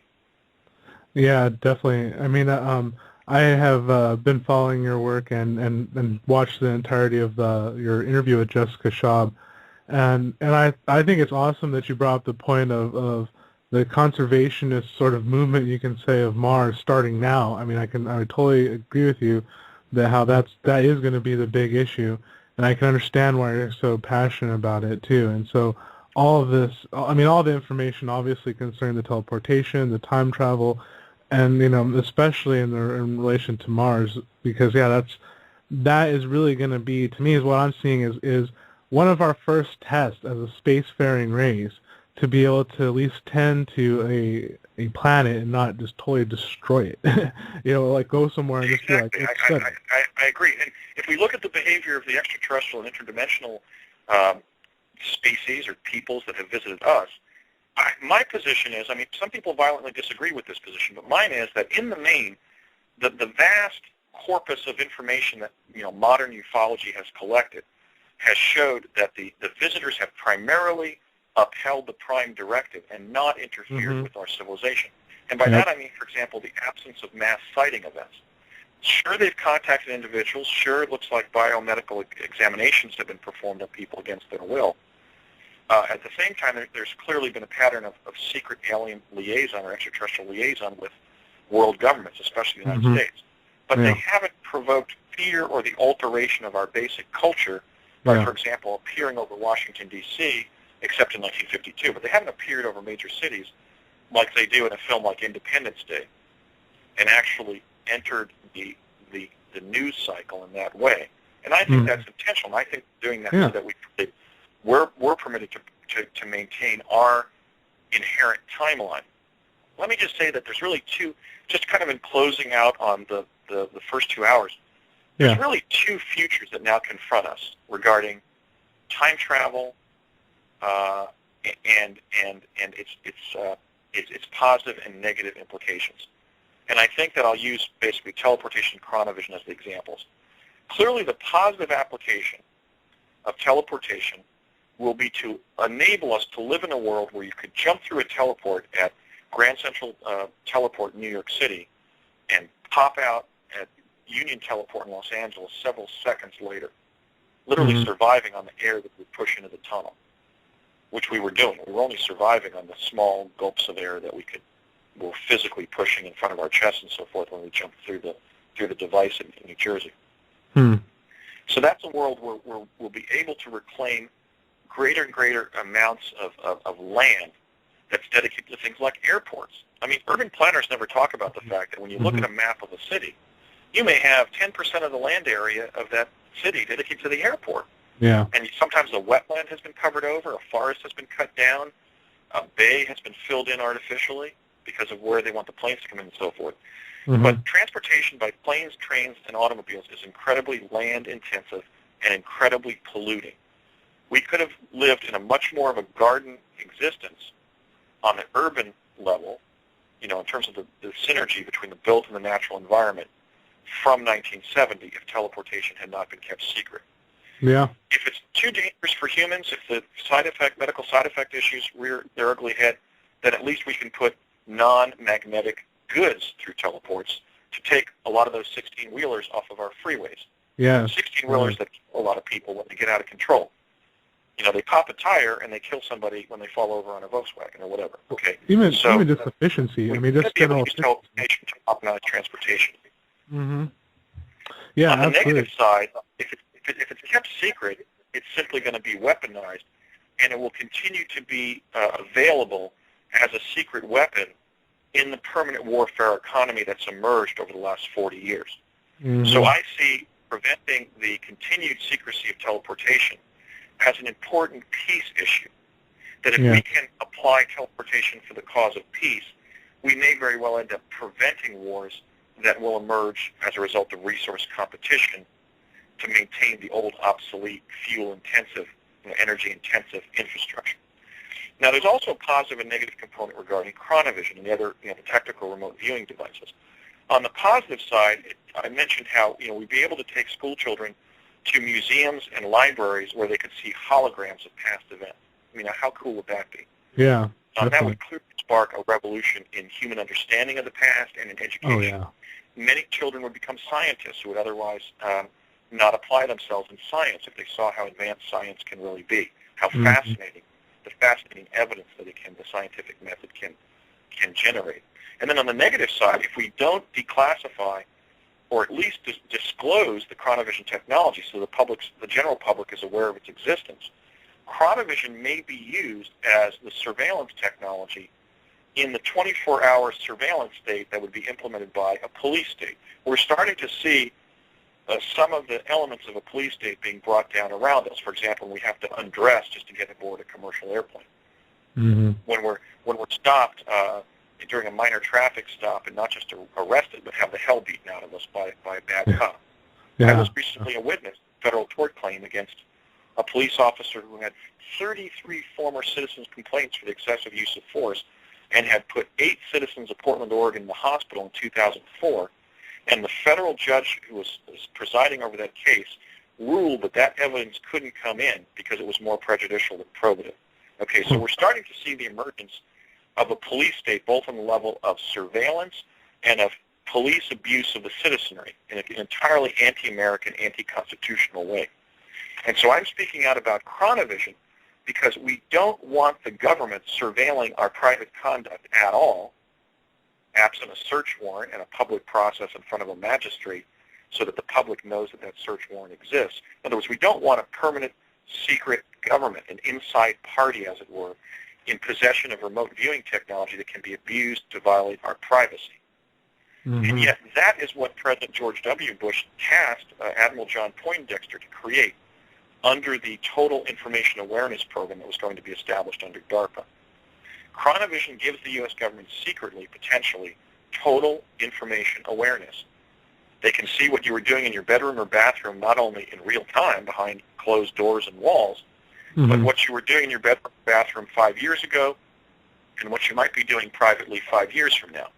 Yep. That's an abuse of intelligence gathering that the people deserve to be made aware of. And that's why I'm speaking out in furtherance of their constitutional liberties. Yeah, that's good. That's, like I said, I can't agree more with all of your efforts because it's true. And I think as we're seeing here on Universal Truth Evolution, we've had a variety of different guests who all speak out and conceptually on the same kind of disclosure, be it technical or psychic or anything else, that where the playing field obviously isn't level, and there's stuff that's impacting the world and just to inhibiting things for almost like the sake of it. So and I think that all this information really does need to come out now, and I think it's awesome that it's happening. And I think the more we hear about particulars, the more it helps to ground everything too. So and I'm sure, yeah. So and I think that. Go ahead. I'm sorry. Oh, I was going to say that, yeah, and I think that it's excellent too that you're a practicing lawyer to help ground that as well. And so, I'm sorry. Go ahead. Yeah, and in fact, my legal colleagues, my law colleagues who are aware of my work support it. And as does the general public. I think all of us know by now that on the developmental curve, what falls between what the public has been told exists and what actually exists, technically speaking, falls everything that is kept under the umbrella of secrecy. Mm-hmm. Secrecy would not exist if it was not implemented to keep secret different concepts, formulae, and devices, whether they be weapons or intelligence-gathering devices. So I've received very little resistance to my assertion that, for example, chronovision exists, because people are thinking, well, these are natural extrapolations of what we've already seen. If you can send a television signal across vast distances in space, why wouldn't you be able to create a magnetic effect where you would bend a non-local timeline into a laboratory or onto a television-like screen? People see the analogs to technologies that were made public, and they also know they've been lied to. And I say, well, wait a minute. You can't tell me that with trillions of dollars of funding, when I defend the assertion that I'm telling the truth, which I am, I say, you can't tell me that with trillions of dollars of funding, the U.S. Defense Department was only making the next generation of nuclear warheads. I mean, that's silly. When we hear stories from Gulf War veterans that they had 100 actual tanks invading Baghdad, but 900 holographic tanks making Saddam Hussein believe that Baghdad was being invaded by 1,000 tanks. We hear that from our own relatives who served in the Gulf and so forth, the Gulf Wars. This stuff starts to trickle back to people, and people think, well, wait a minute. If the remote viewing technology that was on the helicopter in that feature film Blue Thunder was already 10 years behind, there were newspaper articles, magazine articles being written about the fact that that technology was 10 years behind when that movie was filmed, people can readily grok the fact that what I'm talking about is simply the technologies that are between, on that part of the graph, that part of the XY axis between what they've told us and what ultimately has been achieved. Yeah. And that's why secrecy exists. So they get the linkage to the fact that these things have been lurking out there under the umbrella of official state secrecy, and people are really supportive of the fact that I'm sharing with what I know, even at the risk of coming into conflict with the government over that. But yes, I've gotten a really heartwarming reception, and I'm really proud of my fellow Americans in that sense, because they listen and they say, as George Norrie did on my second appearance on Coast to Coast AM this November, he started off the show saying, I listened to you, Andy, and I thought, I really think this guy's telling the truth. And I said, George, I am, because I've spent 10 years investigating what I was part of. So I've done my work, and I think the American people are doing theirs by being open-minded enough to know that their government has achieved phenomenal technical feats, but has also made the policy decision to keep them secret. And in many cases, that's been short-sighted because very valuable technologies have been kept back from the people. And that's what I'm trying to correct.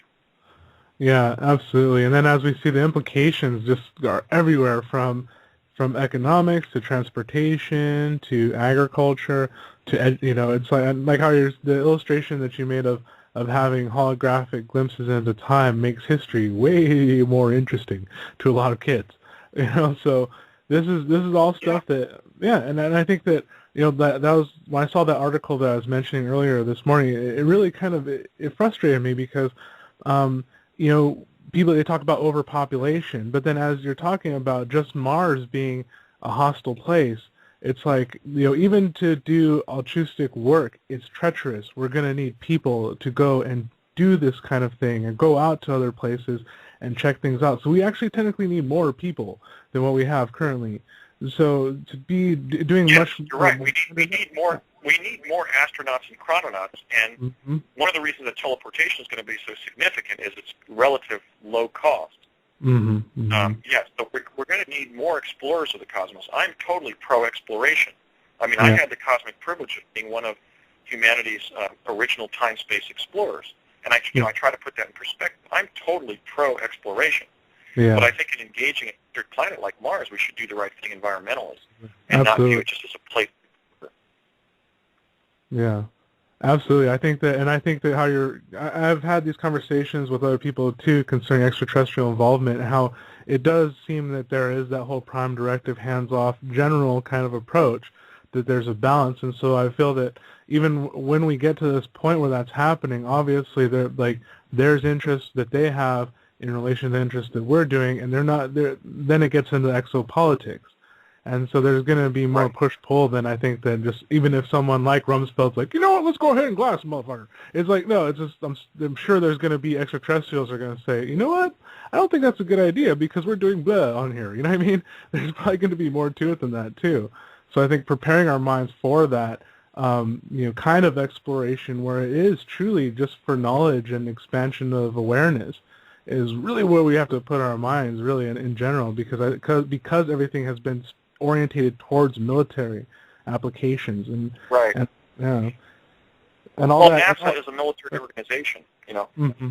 NASA is a military organization. When the fateful event actually was on the time travel side was when, not the space exploration side, but the time space exploration side of the Defense Department. The critical event was when Tesla's papers were seized at the New Yorker Hotel in Manhattan upon his death on January 9th of 1943. You can even find in conventional biographies, for example, Margaret Cheney's biography of Tesla, there were two teams of two individuals racing to his flat to seize his documents. Mm-hmm. Two were FBI, special agents for the Federal Bureau of Investigation. Two were officers for the War Department, military officers working for the War Department. The War Department got there and then forwarded those papers to the Los Alamos physicists. So the whole legacy of Tesla, the whole propagation of the Philadelphia experiment cover story to cover the actual Philadelphia experiment has been an elaborate attempt in books and TV shows and movies to de-link the critical connection between Tesla, teleportation, and the Los Alamos physicists. Pegasus, that it became under Dr. Harold Agnew's directorship, was Project Manhattan's secret twin. The two individuals who were actually inside the ship when they tried to teleport during World War II. It wasn't the Eldridge, it was the Martha's Vineyard. And John von Neumann and Einstein were inside. J. Robert Oppenheimer and Edward Teller were inside the ship.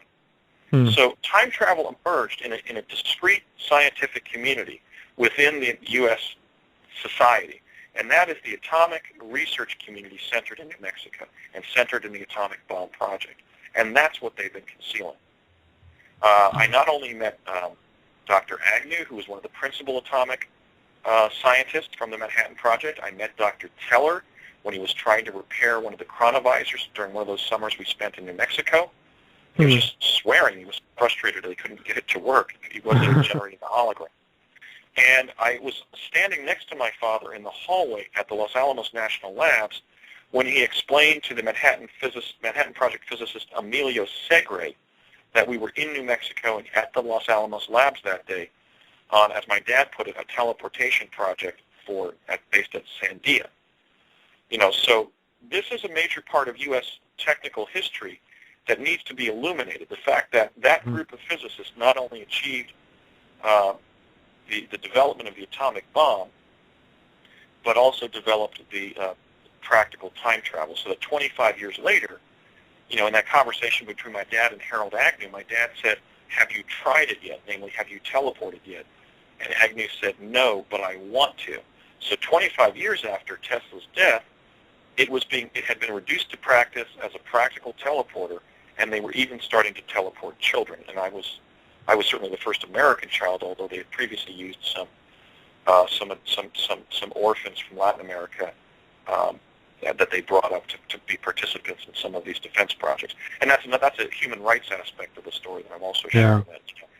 That poor, unfortunate orphans from the streets of major metropolitan areas in South and Central America were basically provided to the U.S. government by the right-wing authoritarian dictatorships of that era and used as guinea pigs in our defense testing.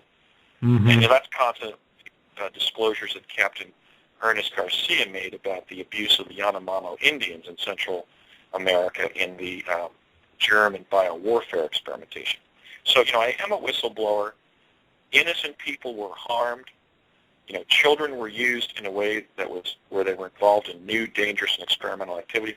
But in terms of my own involvement, I kind of adhere to my dad's position, which is you don't progress as a species if you're not willing to take your children with you when you ford the stream. He used the example of, well, what if you had a group of human beings who were on an island or like on a peninsula going into a river, and their and their hunting grounds or their farmlands were exhausted and they had to ford a river with their children on their shoulders. If one of the children drowned, they were still reaching the distant shore where the whole tribe was surviving. Okay, so my dad's analogy was that involving children in dangerous passages that improve the prospects of the tribe is an inherently human activity. And human beings have to be willing to do that because, for example, if we were going to use teleportation to move the president and vice president around the planet, sometimes his children would have to go with him. And it certainly would be tenable to have the president and vice president teleporting and then have their kids show up, in Sydney, 24 hours later via airplane. So my father understood that we were really at an emergent point in human history where a new paradigm was coming into existence. And I think that he was proud that both he and I were involved. I'm proud that he invited or tolerated or allowed me to be recruited in the project. And in fact, shortly before his death in 1990, he asked me to tell the world about what we achieved in Project Pegasus because he said, look, Andy, we were part of something that was the emergence of time travel, and we were part of it. So I'm very proud that I was involved. I feel cosmically privileged. Sure, I've got some medical issues, but hey, issues just based on the building that they work in. I have medical issues at midlife here as a result of being, somebody who was involved in the emergence of time-space exploration. So I just buck up and deal with it, and I'm proud that I was permitted to be involved. Yeah, that's an awesome attitude, and that's why, everyone here listening, myself among all, are just so privileged to really talk to you because I understand the implications of this information, and I believe you're telling the truth because it honestly correlates with just about everything else that one could just observe, without bias, observe, and see that it fits in, you know what I mean? And that's one thing I think that... Well, actually, Jerry, let me address that, because this will show, this anecdote will show the linkage to stuff that's right in front of us, but that we never figure out because we don't have all the information. Remember when Dan Rather left the anchor seat at CBS News? Yeah. After being arguably the most distinguished anchor in the history of CBS News? He covered Watergate, he covered ably and well. He covered the Challenger disaster like a total trooper. He covered Tiananmen Square massacres where he was almost killed by Chinese troops. Dan Rather was summarily dismissed from CBS as a result of that controversy in which he was trying to establish whether President George W. Bush had evaded his military duties in 1973. And there was a whole issue over Rather being provided some spurious documents, and that he had used them in his report on where George W. Bush was in the early 70s. Well, we're never told where George Bush probably was in 1973. But when my father and I encountered he and his father in the early 70s, they had just been informed that they were both going to be president.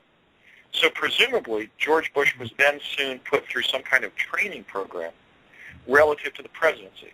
Yeah. So here we had our greatest TV news anchor of our era losing his well-earned position as a great TV journalist to perpetuate the time travel cover-up and the concealment of the linkage between quantum access and the U.S. presidency. So that was just one of the things I wanted to mention as, that was right in front of all of us, at least those of us who keep abreast of the news. Yeah. And yet it never reached the public that the danger that George Bush the danger that Dan Rather was presented to the political establishment was an ultimate finding, possibly, that George W. Bush was being trained for the presidency in 1973. That's why we were told he was in the Texas Air National Guard, and then we were told he didn't report for duty and was volunteering on a congressional campaign of one of his father's friends in Alabama or Mississippi. Then we were told his whereabouts were unknown. At one point, it was skiing like Howard Dean was all over the country and the world at that point. But I believe he was probably in a university-presented seminar on the presidency. Yeah, no, that's awesome that you bring that up because honestly, I never even thought about that either. Like, that makes sense to me though, because I remember during the whole time, obviously of his presidency, it was, all these kind of, interesting moves made and all these other things. And I remember that when, during the campaign, even when that came up at first, and then throughout his presidency, they're like, well, where was he all this time when he was AWOL? What happened to him? And ultimately, it was kind of like unknown.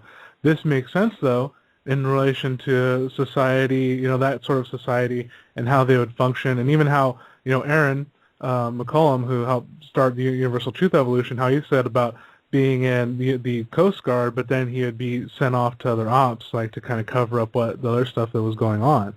And so to me, it's it fits in. Yeah. Yeah. Intelligence operators are always detailed to a certain branch of the military. I think Aaron was detailed to the Coast Guard, so that's consistent. But when I met Barack Obama in Los Angeles in 1982, we were 20 years old, and he had already been placed during that first year at Columbia in an 8-student seminar group under Zbigniew Brzezinski, who had just served as National Security Advisor for Jimmy Carter. So if we can extrapolate from that, if President Obama was already being groomed, and by the way, the subject of that seminar was nuclear disarmament. And in fact, President Obama has been involved in extrapolating and in developing, rather, and continuing the nuclear disarmament program with the former Soviet Union, with Russia, that was begun during the Nixon years when quantum access emerged. But since we know that President Obama was placed with the last previous National Security Advisor as his professor and advisor as a junior at Columbia, certainly back in the early 70s, it's logical that George W. Bush would have been run through some other sort of educational program that a distinguished person or educator would have sponsored to prepare him for the foreign policy considerations and just the major issues that would confront his presidency. I'm sure that if they did that for Obama, they probably were doing it previously for the other presidents who had been identified via the time travel technologies that were operational by 1970. Yeah, absolutely. There's one question that I was wondering if you had a take on, because concerning Dan Burrish and his story, are you familiar with him at all? I am, and I have a discrete take on the Dan Burrish literature derived by Project Camelot, and also on the Montauk literature of Nichols and Moon. Yeah. This is what I can say. I can say that Dan Burrish's data is extremely provocative to me because he combines a number of major elements that are either part and parcel of or major sidebars to my experiences of Project Pegasus. Certainly the existence of the looking glass technologies, even though they were always called chronovisors when I was a kid on the project in the early 70s, I shouldn't say never, I only heard them once described as a looking glass to the past, but never as looking glass technology, so that may have been a later term of art that was used. He describes alien liaison and also in the New Mexico research and development context. I can certainly confirm that was going on during those years, although my caveat on that is that time travel was pretty much the accomplishment of Earthlings rather than reverse engineering of alien technology. And then the whole concern about a mega event that would cause the federal government, a catastrophe that would cause the federal government to place a continuity of government hub in the American Southwest, the Four Corners region. Yeah. I can completely corroborate. One claim that Dan makes that certainly was never discussed when I was at Pegasus, and based on my experiences I have trouble believing is true, is his notion that the chronovisor arrays, the looking glass technologies, actually have destabilized the quantum hologram, the time-space continuum. I don't believe that's the case. They may have caused people to move between timelines, but people move in timelines all the time and only create slight disequilibriums of time-space, or none at all.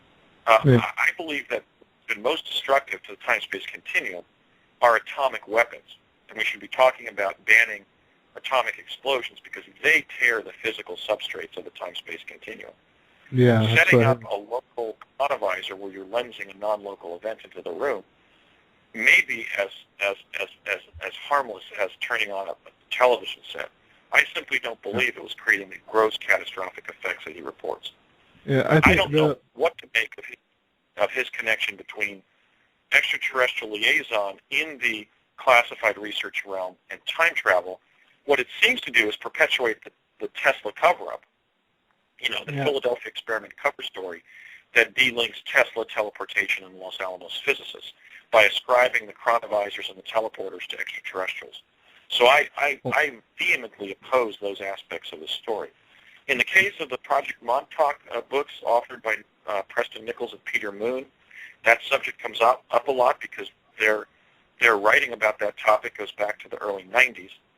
I can confirm two major elements of their account. One is the involvement of Jack Pruitt. He is a real person. They identify him as the research director for Montauk. I met him first in the summer of 1967, actually, quite early in my project years. Jack's a real guy, and he was decent in the way that he met with me in New Mexico in June of 2003. So he's actually one of the heroes of the story. He's one of the project principals who stepped forward and helped me in my investigation.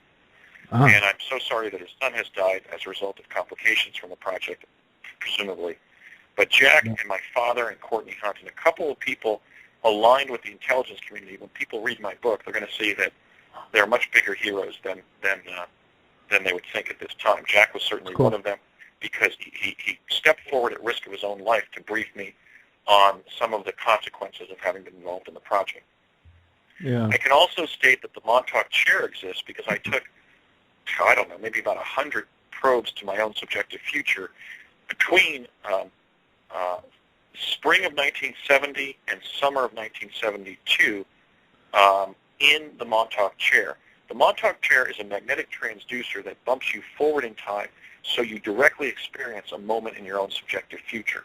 And that's the one that I think was reverse engineered from the ET craft, because if you're flying through space or even time-space in an object, you want to think where you're going and just go there rather than have any kind of hand-eye coordination in piloting the craft. And that apparently is what the Montauk chair is. I had a discussion with Dr. Sal about that, because during the time when we were introduced to the Montauk chair, we were also participating in exercises where we would put, as psychic children, where we would put our hands on metal hand plates and use our minds to try to control the articulation of a lenticular craft on a screen in front of us. So some of the ET technology was being experimented with, and I think that the Montauk chair was probably the legacy of the reverse engineering of the Roswell and other ET crashes. I just don't, I mean, I have to say that there are some gaps in their work that I think are unusual.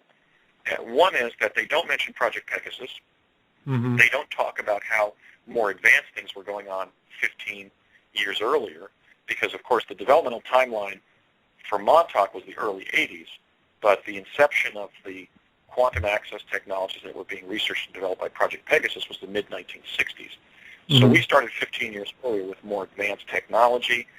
They're pretty much focusing on the Montauk chair. That makes sense because one of the benefits or positive aspects from the perspective of time travel of the Montauk chair is it allowed you to visit the future without putting the person sitting in the chair at physical risk as a result of going there. And so it's quite logical and quite reasonable that there would have been a spin-off from Pegasus that would have been put under Jack Pruitt at another location. And, of course, Long Island is very close to New Jersey, and actually push the envelope of what they were doing with the Montauk chair. The kinds of things they probably did, for example, irradiating the participant, the person occupying the chair, that may explain some of the unusual effects, the unusual time-space effects, and some of the deaths and injuries that they report occurred in Project Montauk. Who knows what they were doing with the Montauk chair? In one instance, I was being given a small metabolite of mescaline to kind of space me out and see if it could amp up my ability to see aspects of my future when I was taking one of those astral projections in the Montauk chair. So I know they were experimenting with kids in the Montauk chair. So that may have literally become Project Montauk. So I think the project existed. I believe they're telling the truth, but I just have to say that there are major gaps in their story to include, for example, any mention of Jack Pruitt being one of the team leaders on Project Pegasus. Yeah, I've noticed that there's, to me, it kind of sounds compartmentalized madness again, because I see like how because he talks a lot about S4, and there's a lot of disinformation about S4. And then it also is congruent, though, with the time aspect, because I know the large portion of what Dan talked about wasn't with extraterrestrials, was with other future human kind of extraterrestrials in a sense, which integrates that time aspect. But then he also talked about the political figures using that chronovision to see into those possible futures. And he talked about how Hillary Clinton supposed to be a president right now, but obviously it was Barack Obama. So there's like incongruencies, there's inconsistencies, but then that also is congruent with the whole concept of the future really being possibility versus probability kind of ratio, and seeing how the collective consciousness pulls that into focus inevitably. But I was curious. Well, I actually think it was based on the subjective nature of the Montauk chair. I had said let me give you an example of what I mean. The Montauk chair was bumping people's consciousness forward so they would perceive some aspect of their future. When I was on Project Pegasus, Major Ed Dames was taking me through some of the chronovisor probes during some of my time in New Mexico. Dames was one of the project principals that I've called upon to reveal what he knows about Pegasus. But he has yet, I've done so publicly, by the way, too, and he has yet to respond. But we are Facebook friends, so that's a start. Now, in one of those probes with Ed, I told him that I had seen President John Kerry. And he said, when he was taking his lab notes, he said, "Did you say President John Kennedy?" And I said, "No, I was in my future, and I saw President John Kerry." And he said, "Where?" And I said, "Giving a public address." Well, what I was actually accessing from my future was seeing John Kerry running for president. And I was standing behind him when he spoke in downtown Portland when he was running for president. And I believe he was introduced by Howard Dean. So I believe what was causing these errors, like a Hillary Clinton presidency, is that the data that the Montauk chair rides were gathering were subjective.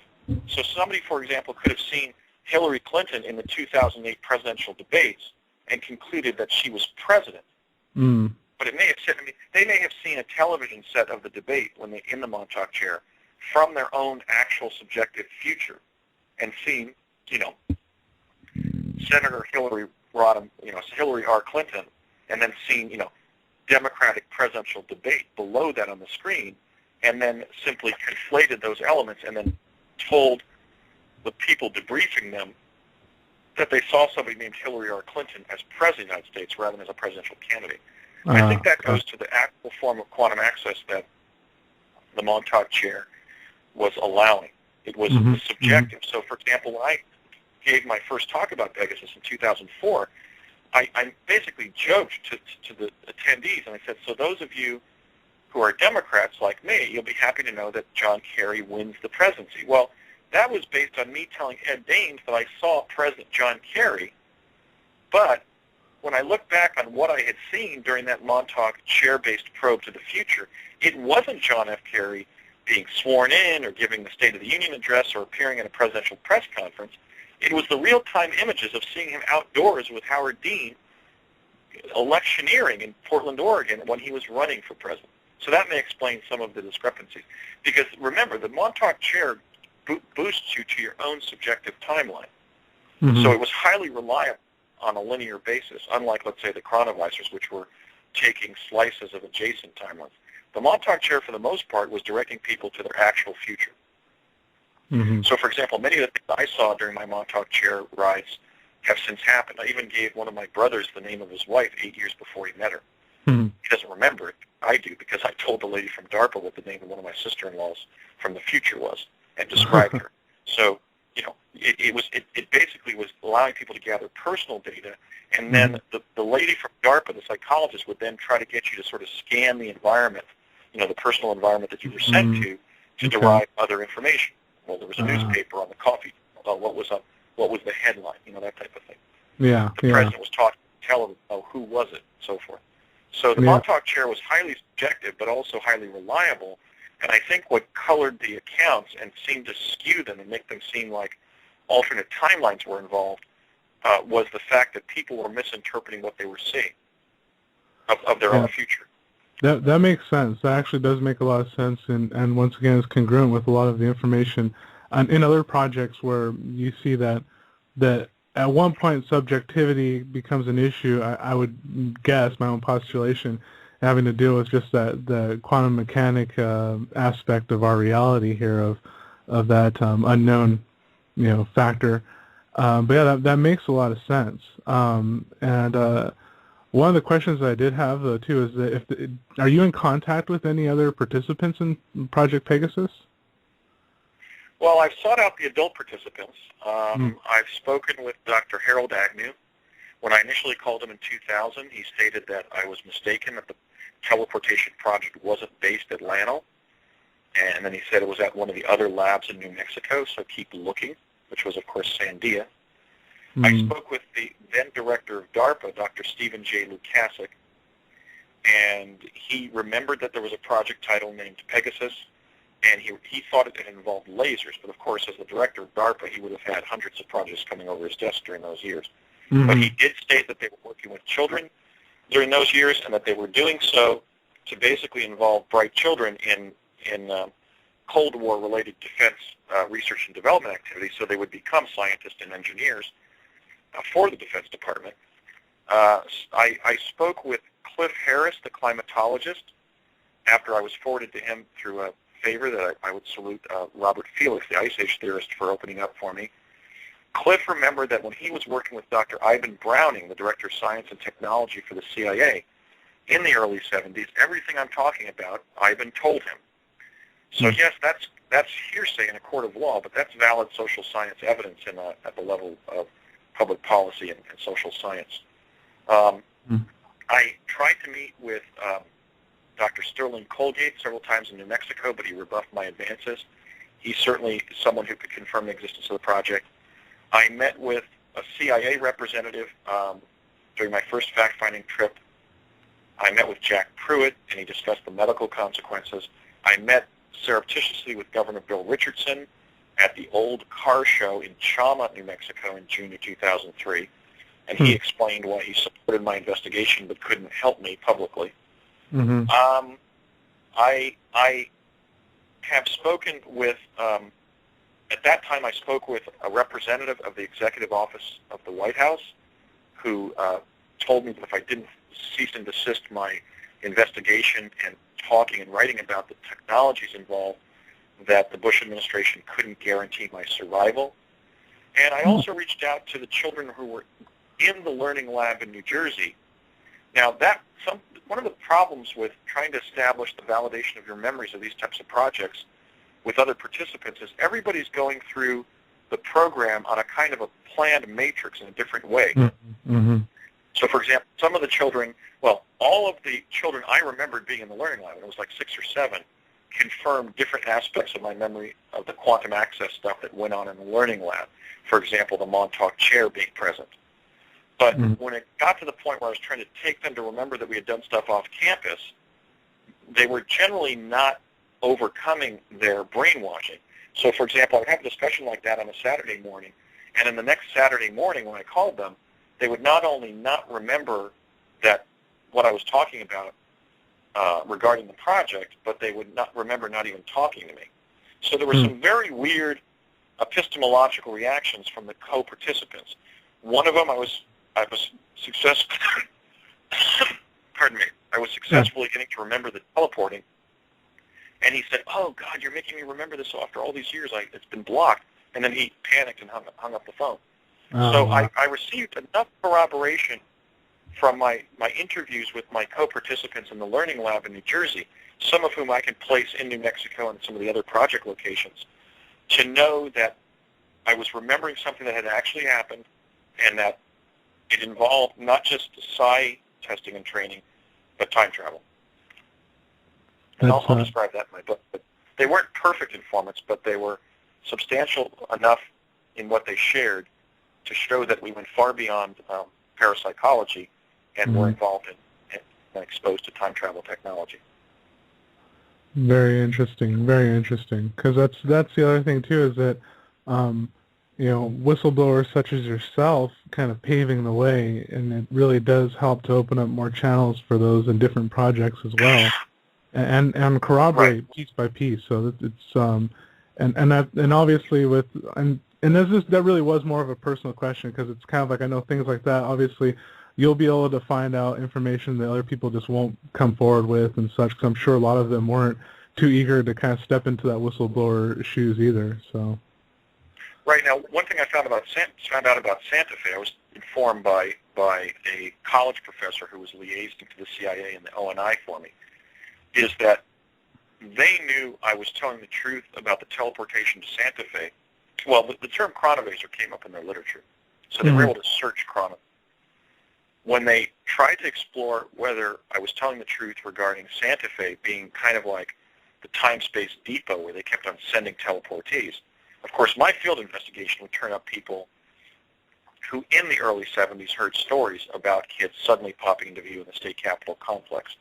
And I will provide the names of several informants who corroborated my account of being a quantum leaper into Santa Fe. But one of the things I was informed through my friend from CIA was that individuals who had relocated in Santa Fe were sort of recovering memories of having teleported there as children. And they were fascinated by Santa Fe and actually, in some cases, relocated there, literally moved there. And then as they began to explore Santa Fe, had come into confrontation with their memories. So with 140 participants and the average American moving every 2 years, what's happened in the intervening 40 years is that some of my co-teleportees have literally moved to Santa Fe only to come into confrontation with their memories. So somewhere in those files from the late 90s and early 10s is, chatter about them corroborating people who provided information to the government after they certainly woke up to the fact that they had been involved in teleporting there as kids. And in fact, I was told that some of them had even identified me as the catalyst for the public discourse on this subject. So there again, you have the nonlinear dimension, and the psychic dimension to our whole set of experiences. Yeah, absolutely. Yeah, and so these other participants, were they just from the United States, or were they from Canada too? Were they from other nations? Well, the first group of teleportees were U.S. Navy enlisted personnel. The first 3 died of asphyxiation because the tunnel that was propagated was too long, and they ran out of oxygen. The second group were a cadre of children who were adopted or taken to the United States under the aegis of the right-wing authoritarian governments in Latin America and used as guinea pigs before they knew whether or not the teleportation would kill a child. I was in the third, as my father later explained, I was in the third group that was placed together as a cadre of 140 children, 14 regiments of 10 kids, 14 divisions. I was the captain of Blue Team. Each of the divisions was identified by a color, so I was the captain of Blue Team, and people from other countries were used in the sense that Latin American school children came up, participated, they survived their experiences, and they were adopted into American households. So interesting. Pardon me. Yeah, no worries at all. The reason I describe myself as the first American child to teleport is I had that previous one-off teleport to New Mexico with my dad as a 6-year-old. That's very, very interesting, because I know that, because it makes me think too, like if how your involvement was really the fine tuning of this apparatus. So it makes me think, it's like, where is it now? You know what I mean? So yeah, they were. In fact, that's exactly what we were. We were the bright, healthy, emotionally stable, cooperative, observant children that they ran through the ropes. Like, let's say the first children would be in a presidential family. The Obama girls. We were young kids who were, born of, intelligent, stable, loving parents, like our presidential families have been. So they were testing the human factors affecting an American child, at least at the level of privilege to have enough food to eat and a safe, loving home to live in, and a good school to go to. So they were just testing the basic biological parameters with the Latin American orphans who I think were sort of exploited more as guinea pigs. They were getting baseline data from us. How would an 8-year-old son of the president deal with this experience. Yeah, and I like the way you described the process as it was related to you in terms of the decisions that had to be made, because they are legitimate ones. I can understand how some of these tough decisions have to be made in terms of research and advancement. But as we know, I think that there are other ways we can accomplish the same goal, and so it's important to. Go ahead, I'm sorry. Well, no, I think, Jerry, we have to take a nuanced approach to our analysis.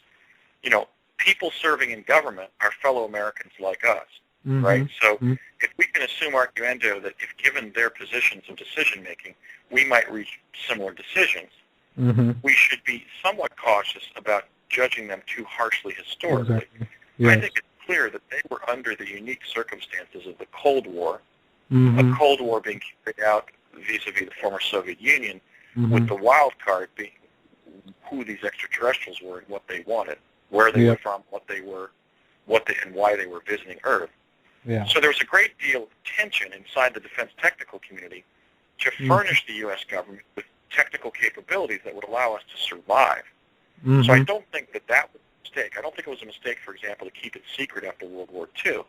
The problem is that what were the ramifications of those decisions, not the moral blame that we could cast on the participants. Because after all, their business was to prevent war. If they could improve our intelligence gathering or even our delivery of troops to the battlefield, they knew they could prevent a lot of human carnage. Now imagine a trigger point in the world where you suddenly teleport 20,000 Marines from Camp Lejeune right where the trigger point is. With ceramic M1 rifles, right? They're not going to be metal weapons through the tunnel, but with, let's say, a ceramic rifle with some kind of ceramic bullet or something that's non-magnetic. Okay, so they knew that they would be able to prevent a lot of the damage of warfare if they had a greater mastery over the time-space environment. And so I don't judge that generation harshly. I kind of endorse Tom Brokaw's definition of that generation as the greatest generation. I profoundly admire my father and the other guys and women on the project.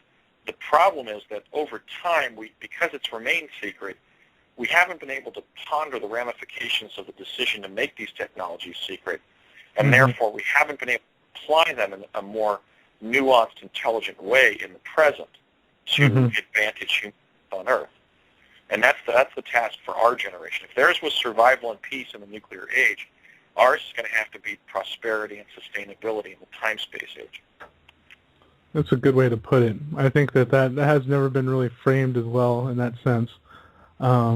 Because, as we're seeing the implications of these technologies extend past the destruction that came with the knowledge of the nuclear bomb. And we're seeing how the implications through time, just psychically, then as well as physically, it's just a whole new frontier and a whole new understanding of our role in this universe is just required, Absolutely. Absolutely. And in the way that philosophers, Norman Cousins and Norman Thomas and A.J. Muste and other pacifists and Bertrand Russell, people worrying about the advent of nuclear weapons, it's stated in the literature of the disarmament movement that the concern was that, in fact, Albert Einstein had voiced the concern that with the atomic bomb, our technology had outstripped our morality. It outstripped our moral imagination, our political organization, our social organization. Well, that may have been true during the Cold War, but we ended up not having a civilization-destroying nuclear war. But on the other side of the classified research realm, time travel did have that impact.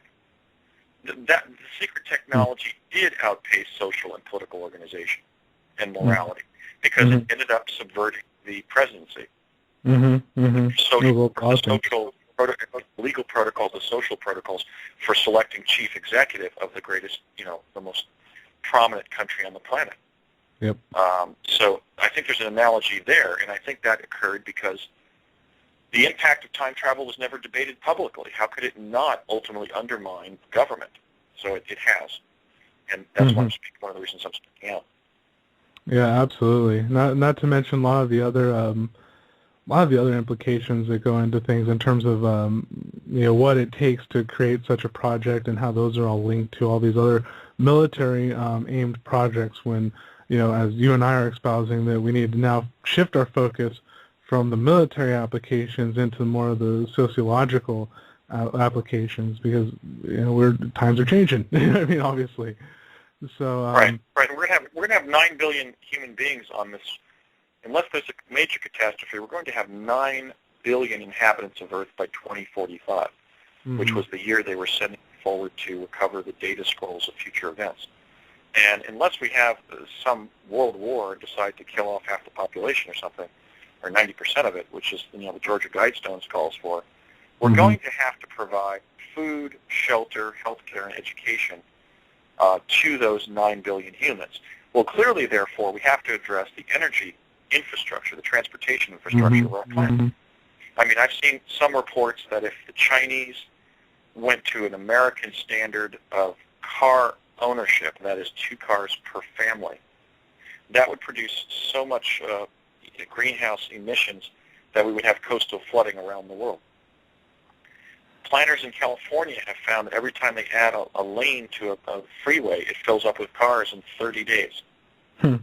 So the orthographic approaches in planning where you try to provide more city and less nature or more of the same energy-intensive infrastructure are failing. They're not just bad ideas. They're not just something that can be objected to from the perspective of an environmentalist. They are failing to meet the needs of society. Are we not failing when the average person who's working in a metropolitan area is spending basically 2 hours a day in a traffic jam, just sitting in their car, getting overweight, developing diabetes? No, so our transportation infrastructure is failing. At a minimum, during this generation, I would say by 2020, we're at least going to have to introduce teleportation to move goods. Yeah. I believe we're moving people between major world capitals by 2020. So when people ask me, well, you were given all this knowledge of the future. Well, I wasn't given a whole heck of a lot of knowledge of the future, but I was given some. I'm calling for teleportation by 2020 because that's my position. That's what I'm trying to encourage. But I don't have any discrete knowledge of when it develops in the public sector. All I know is, based on what I'm told, is that my truth campaign related to teleportation serves as the historical bridge between what Project Pegasus accomplished in the early 70s and ultimate societal adoption of teleportation. But I'm looking forward, to cutting that red ribbon at Grand Central Teleport in New York City. I can see that. Yeah. I can't wait to see the pictures there too for you doing that because, I honor those who older than my generation. I'm in my 30s here, early 30s, and recognizing all the changes that are happening here and knowing that there's generations that are well aware of all of this stuff way before I was even around and have been holding space for these changes to finally manifest. It's very exciting, and it's an honor to have someone like yourself on the show, have these conversations, and be part of this new world, really. So we're probably going to get cut off here in 3 minutes, so just to let you know, we're almost going to get cut off in our message. So.